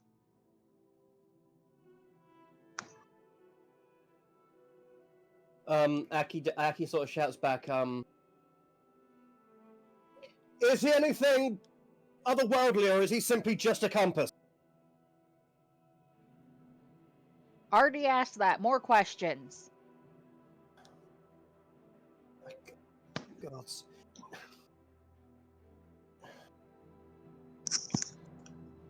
The name of the person. What was your master's name? Went by many names. How long does that spell last? I just want to quickly check. Oh, it's 1 minute. Okay, so it is sort of So I say this is the last question. Well, that's good. They never said his full name. He had a title of captain. I believe they called him Captain Cadwan. And the spell ends. Okay, I just need to know, Tom. Are you I'm pronouncing it wrong, probably. Again? I'm pronouncing it wrong here, probably. Yeah. Okay. A name that Havelock is very well aware of. I'm going to leave Havelock for that one. For the spelling on that one. I have to open this toy house so I can remember how to spell the fucking name. I just went by the one that was in the bio on your Roll20 sheet. Ed. Yes. Look at chat. Yes.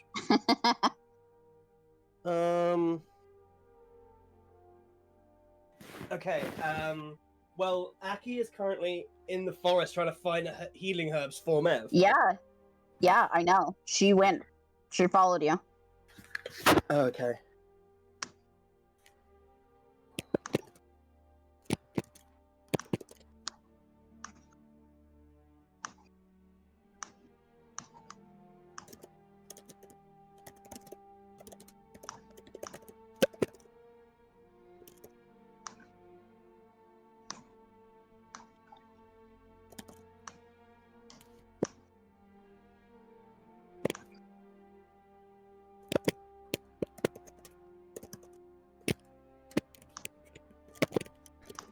So the spell ends, and the closed compass is now just sitting in your hand silently.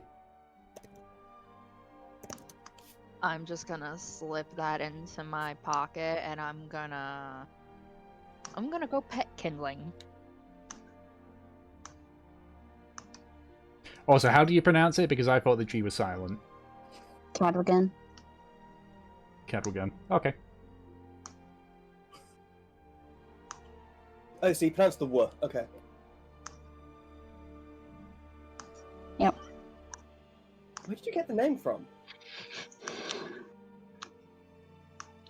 Well, I'll ask that at the end of the session because a really weird coincidence. Alright.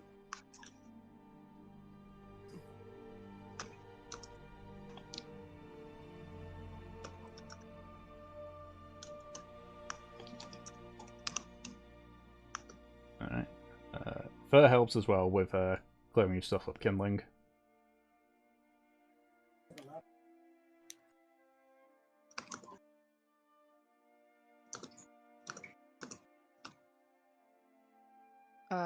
Sure, yeah, I'll help pick this all up.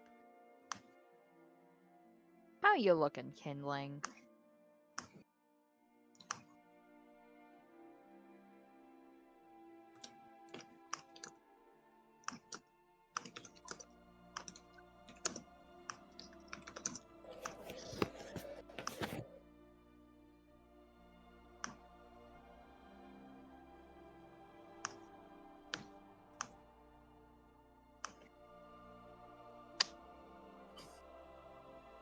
No, I was asking to see how your health is looking.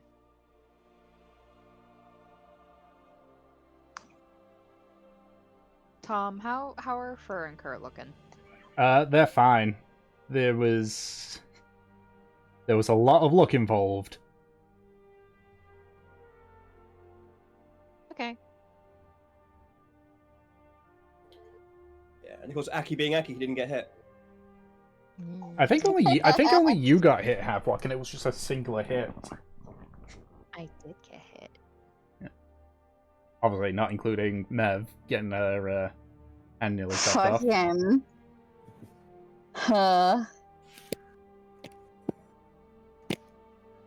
Alright, if that's the case, since everyone's moved into the group chat, I'm gonna help Kindling pick up his shit, and then I'm gonna take a nap right there on the forest floor.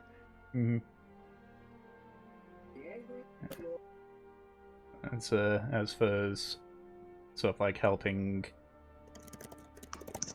Kinley, you hear her just say quietly, yeah, I feel we got off really lucky there. Spectacularly lucky. Holy shit.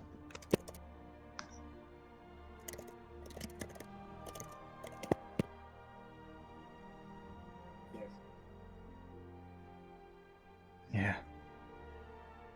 What I mean is, I think if we weren't... I think that was set for people maybe not as experienced as us.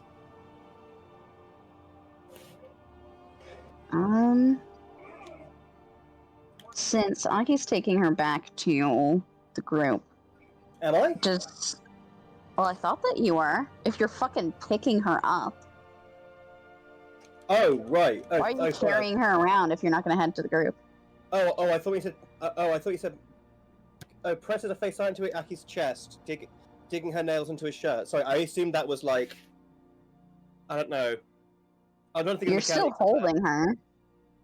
Okay. In that case, yeah, Aki is sort of trying to say that to her and trying to like calm her down as much as he thinks he can.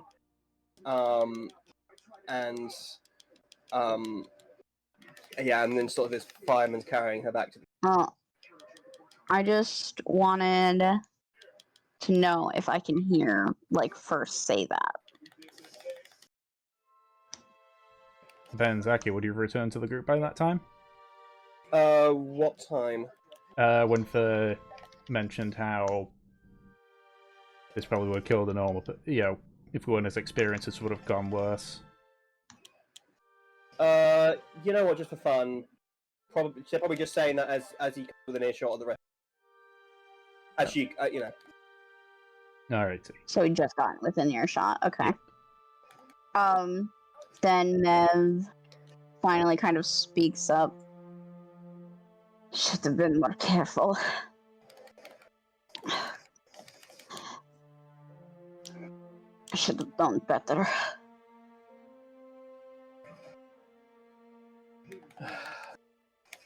And then Aki is kind of like mutters to you, so like, because I'm still carrying you. It's like, but only barely you can hear it. He just mutters very softly to her.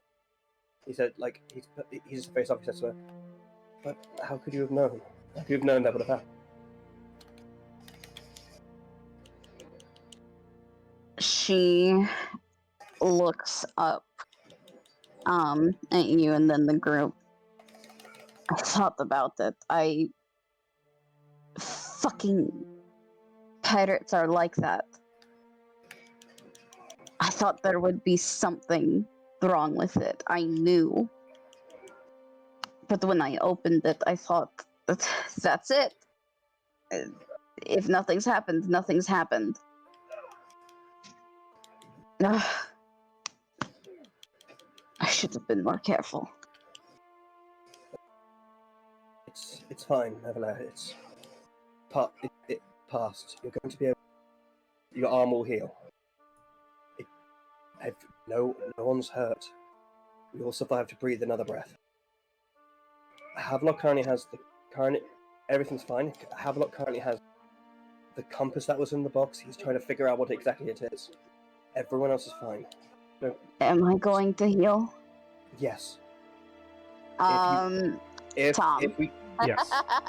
Does Aki actually know if Nev's gonna be able to use her hand properly again?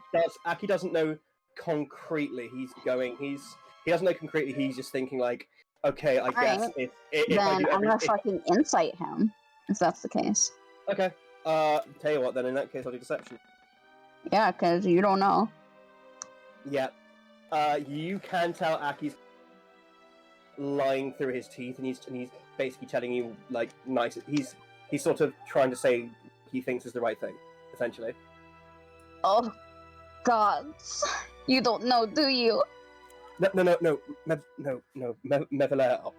I know that with time and clean bandages and keeping that free from infection and malaise as possible, the arm will go back to how it was before.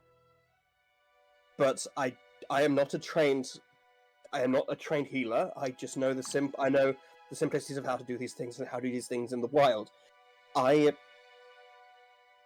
If we keep it clean and use both restorative magic and clean bandages, and hopefully I might be able to make some salves that can help with keeping away pestilence. The arm should be fine. Keeping infection isn't going to help me. That's not what I'm asking, Aki. I've seen people get shot in the leg, healed perfectly after, and had to use a cane their entire fucking lives since. Okay, A healed muscle is not what I'm looking for. I'm looking for something functional. Then in that case, the muscle will heal, and you can still use your hand. She looks, her face scrunches up into something like quite frustrated, because she already knows that you don't know that. So you're basically like insisting on this like full lie.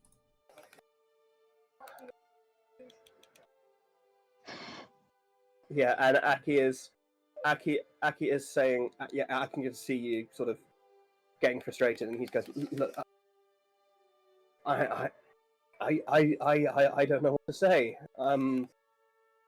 I don't know for sure if you have the same level of grip strength. I think you'll be able to swing your glaive, but I can't make any absolute statements, Madeline. Then don't tell me that you know. I'm sorry. I thought That's in just this moment. fucking cruel. I'm sorry. I thought in this moment you needed reassuring. I'm sorry, Madeline. She shakes her head. First, Don't. first Don't stands up tell me and sort something you of. don't know. First sort of stands up and walks towards you. First thing she does is she gives you a hug, Mev. Yeah, I imagine Aki's set her down by now. She is definitely surprised and doesn't quite know if she should reciprocate or not. I was scared we were going to lose you when you vanished. I kind of did. I don't quite know where I was.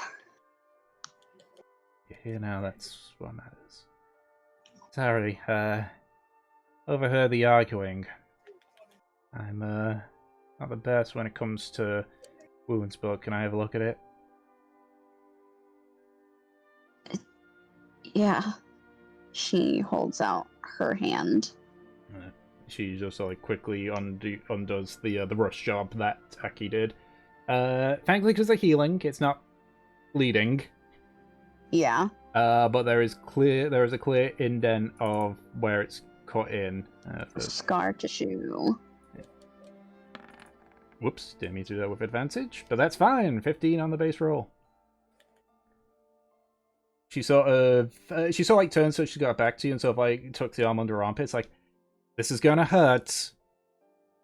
Oh no. Yeah, she immediately shuts her eyes. She knows what's happening. And you just feel as she, like, still gently, like, sort of like moves your wrists through all the motions. It hurts a lot. Yeah. I'll roll a con save for her. 14. Okay, yeah. Mev bites her lip, like, almost to the point of, like, bleeding. There are tears in her eyes as she lets her do this. So she just sort of does that. She's sort of, you can see she's got her, like, head near it. Near the wrist. It's only for a few seconds, but eventually she stops and just sort of, like, pulls away. Well, I think you'll be okay after a bit. How long is a bit? Well, it depends. If we just leave it as is, who knows? But, I mean, we've got ways of healing, like, we've got potions, we've got magic. The important part is to make sure that you, painful as it is, you do keep moving it so it doesn't heal in a way where it can't move. Right. Yeah, she, and for we'll let her, she, like, takes back her wrist and slightly,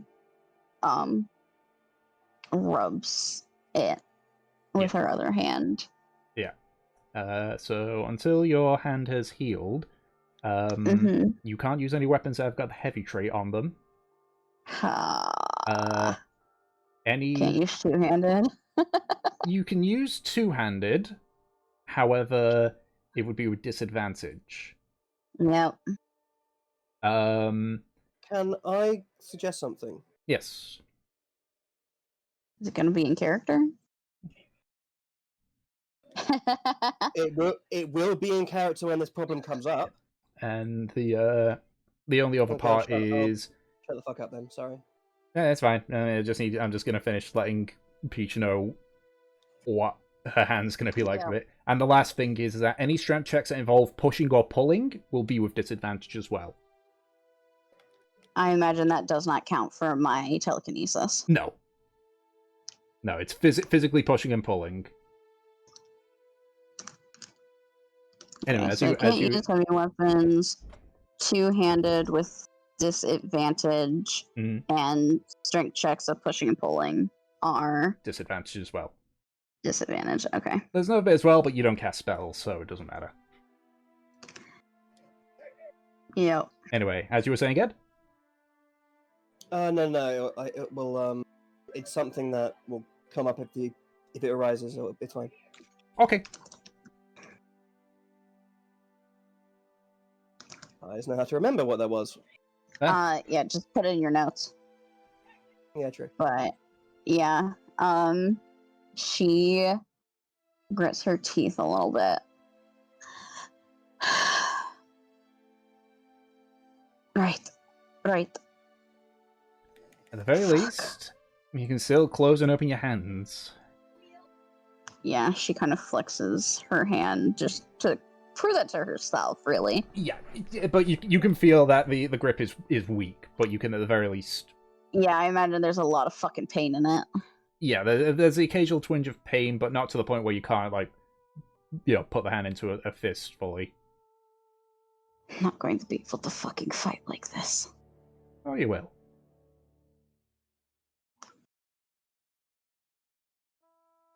She looks a little doubtful. Not with what I'm good at.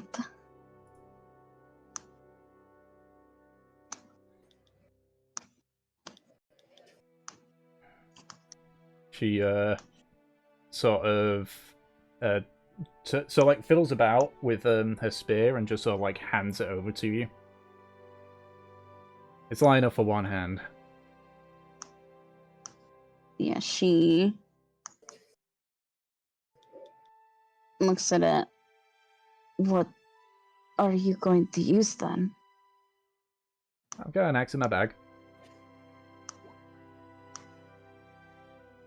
Yeah, got an axe, a flail, crossbow, I think.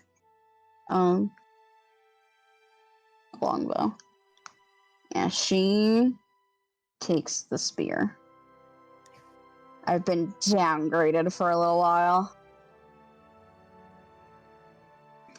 Yeah, so just sort of like runches in a pack, sort of like pulls out it looks like a woodcutter's axe and just sort of like puts on a belt.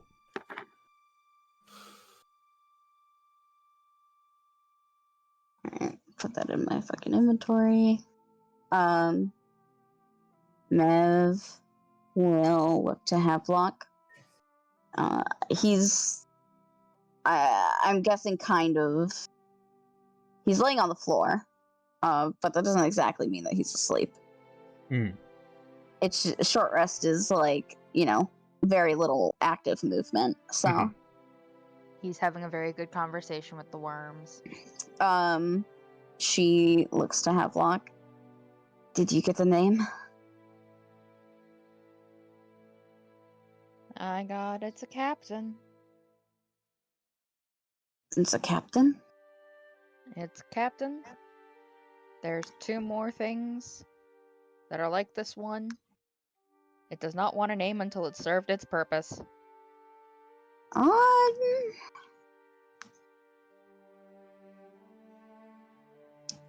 think I'm gonna insight that. I will give you advantage. Advantage. Why? Why? What's- Because you know Havelock, and this is not a normal Havelock. Okay. 15. Normally, he does not choose to lay on the ground in such position. He prefers to find some form of water. He is very much not having a good time. His voice sounds a little bit shaky. Do I get that he's lying to me? No. He's giving you information. The information seems true. No, you're hiding something from me. You have to roll deception. You can't just say no.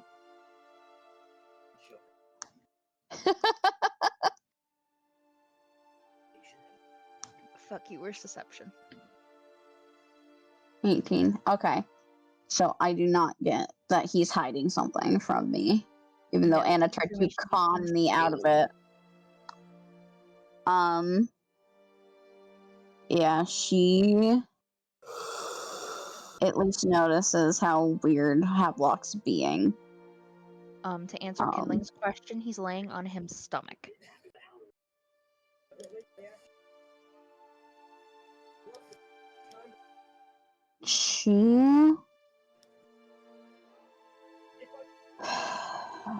She's fucked up right now. I don't know what she'd do. She kneels down by Havelock and she kind of leans over him, brushes her hand through her hair, and messes a little bit with the ruby stud. Have you joined the boys in misgendering Havelock, or are you talking about Mev's hair? Oh, Mev's hair. Okay. Yeah.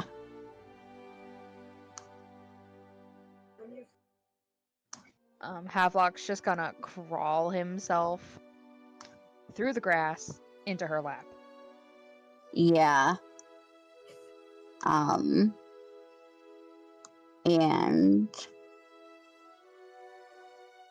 so is he like laying her head down in her lap or what? He still has his face in the dirt, his stomach is on her lap, his legs are dangling off to the side. She leans over and pulls like she's kind of laying in the grass by him and pulls his face into her chest. And it's kind of like a comfort.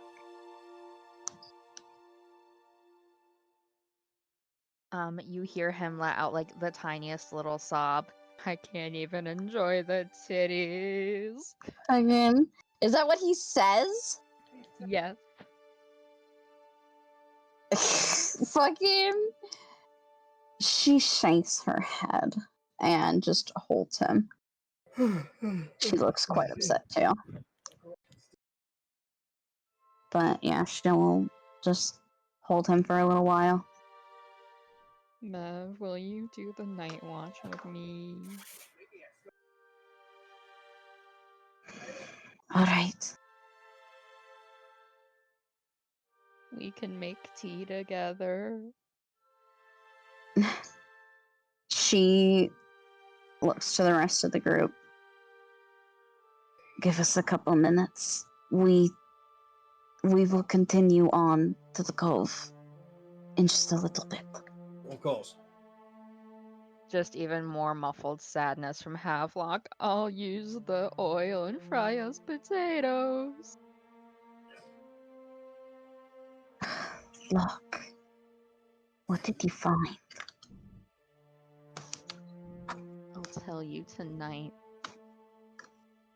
It's a mystery.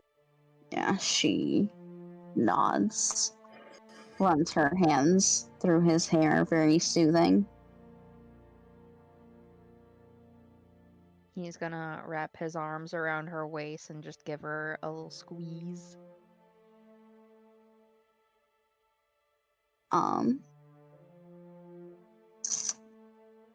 She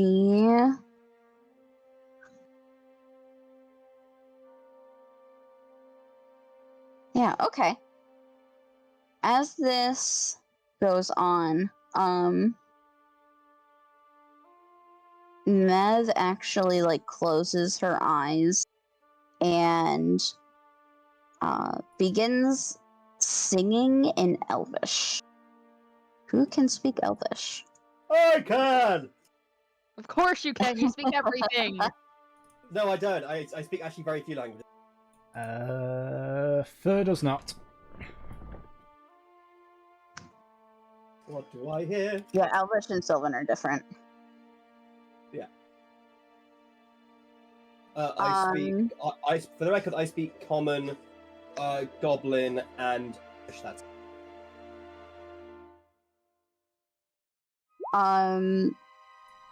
Well, first, Mev, you notice, is speaking in her quarry accent despite Elvish.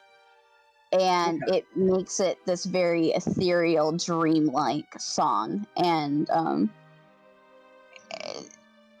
you realize, Aki, that this is some sort of lullaby. Yeah. Aki's off to one side with the group, with his like pestle and mortar out from herbalism kit, grinding up some like salves for Mev for her arm, and he just kind of just looks. He just like looks up and starts hearing her singing, and he also feels like calm. This song is specifically a song of like a mother singing their child to sleep and specifically describing like, you know,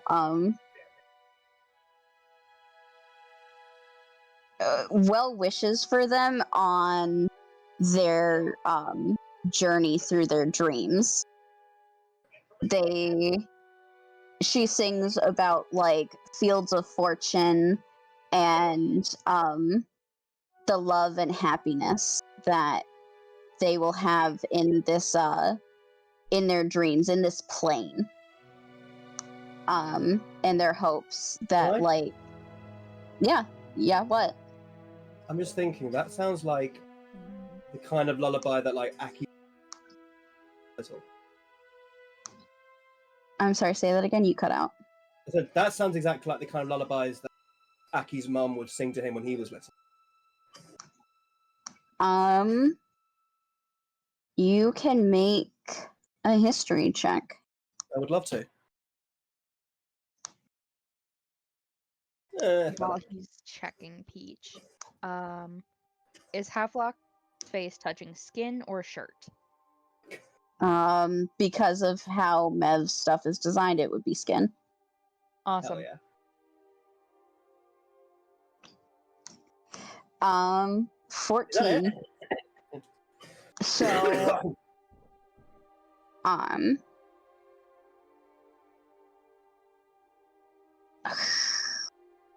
thinking right now of what Aki would know about this. This song, because of Aki's background, I'm just gonna say, like, this is the case. This is not a song that's typically sung in Elvish. Okay. This is,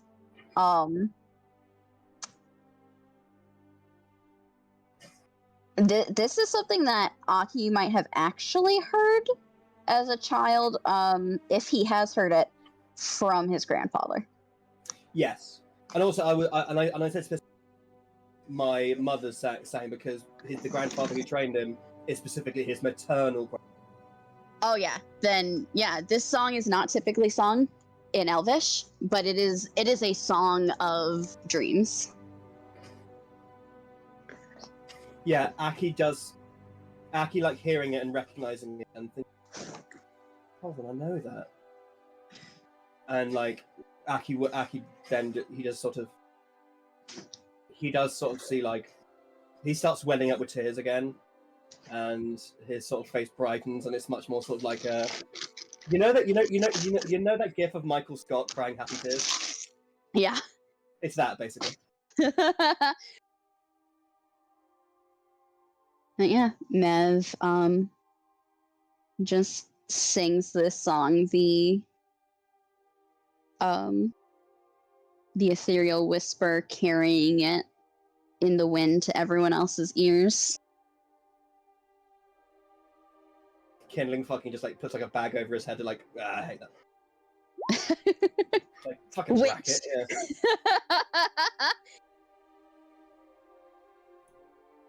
Oh yeah. Her siren song, she lures me to the rocks. Fucking. Let me just look at something real quick. Okay. I'll have to talk to Tom about that later. Yeah, siren. So yeah, everyone take your fucking long rest. Yay! This So- gives Not time long for rest, short rest. Yeah. This So- gives time for Aki to do some shit. Okie dokie. I actually Okay. have the song in question too. Mm-hmm. Nice. Was it you say you were doing there, Aki? Or... Well, Aki was, the job Aki was doing was he was making like healing salves and like antiseptic salves for Med's hand, Ah, right, gotcha. Okie dokie. and that's what he was making himself busy with when suddenly he stopped and was suddenly just like emotions at hearing this lullaby. Here, I'll put it in the squared box. It's on Mev's playlist too. Oh, cute, okay. Okey-dokey. So, just because I am very conscious of time. Yep. So, you spend the next hour just resting and getting your bearings. Eventually, you prepare for the next leg of your journey. Mev, as you're sort of like standing up, Cursor walks alongside you, just goes, "Hop on." Are you sure? I just said hop on. It wasn't a request. She looks a little sullen, but she will. Alright. You sort of like hop onto Kurz. You don't speak Draconic, can you? Nope. Nope, okay. And I'm not mind linked to him right now, so I can't understand. At all. First walks alongside Kurz and just says something to him in Draconic. Okay. Before you all continue the next leg of your journey. So, before we end the session, someone roll a It's d8 Fur. for me. Oh, it's Fur? Okie dokie. Fur. It's first turn. D8. See what you get, Fur. An 8. Well, I guess we'll find out next time, because that is where Woohoo! we're gonna end it. Yay! That developed into much more than I had planned. Yes. Like I Fucking had the part Jesus with the Christ. compass planned out and all that stuff, Jesus Christ. and it evolved into something more. Fucking my goodness. My genuine goodness. Yep. I Um, wasn't fucking expecting that either. Can I just say how fucking cool like primordial Mev is? Thank you. I've had her planned for a while. I discussed it with Tom and everything. There was many a discussion about that. Fucking yeah. Thank fuck for kindling. Oh my god. I'm so happy that he got to do that. Yeah, that was fucking awesome. Like, I was actually like, when I got the finishing blow, I was like, no. Kindling does this. Yeah. No, yeah, Correct. kindling So needs to fucking do right. this. Yeah. All of this resolved to kindling. It had to be him. Yeah. That was a Mhm. fucking. The That was a fucking. name. Yep. That was a rad name. session. That was so fucking good. That session. Second, we got Havelock stuff. We got kindling finally getting like his dagger kind of filled up, which will lead to some interesting stuff, I'm sure. And then we got primordial Mev. Mm-hmm. Anaki was there. Anaki was there too. And so was Fur and Kurz. Again, I feel like that last little interaction with Fur and Kurz speaking Draconic is gonna come back up later and like rear its ugly head. Yeah, actually, that's true. Aki got fucking like traumatized by that shit. Oh yeah, Aki fucking watched Mev melt into the fucking floor. That's true. Yeah. Yep. And then, And then like see, I am so excited because a lot of stuff like with Mev and Aki in this session really like meshed together yeah. with like fucking her primordial form and melting into the fucking ground and the dream song, which I've been awaiting. Yeah. I have Also, been fucking, prepared. like, also, Aki's kind of thing of like, I just wanted to reassure her. I didn't want to like. I'm sorry. Yeah, fucking Aki. I mean, he tried to reassure her, but he lied. But he didn't know what else to do. He didn't know that like I can't say for certain your arm will be as strong as it is. I'm not a fucking doctor. Yeah, he couldn't. He could have just told her the truth, but he didn't. Yeah. Surprise, this funny little liar doesn't like to be lied to. I've got like 5 minutes. I'm okay. That's why I first stepped in, because like obviously she was over here and was just like, okay, right. I really think at this point we're never gonna get to the fucking.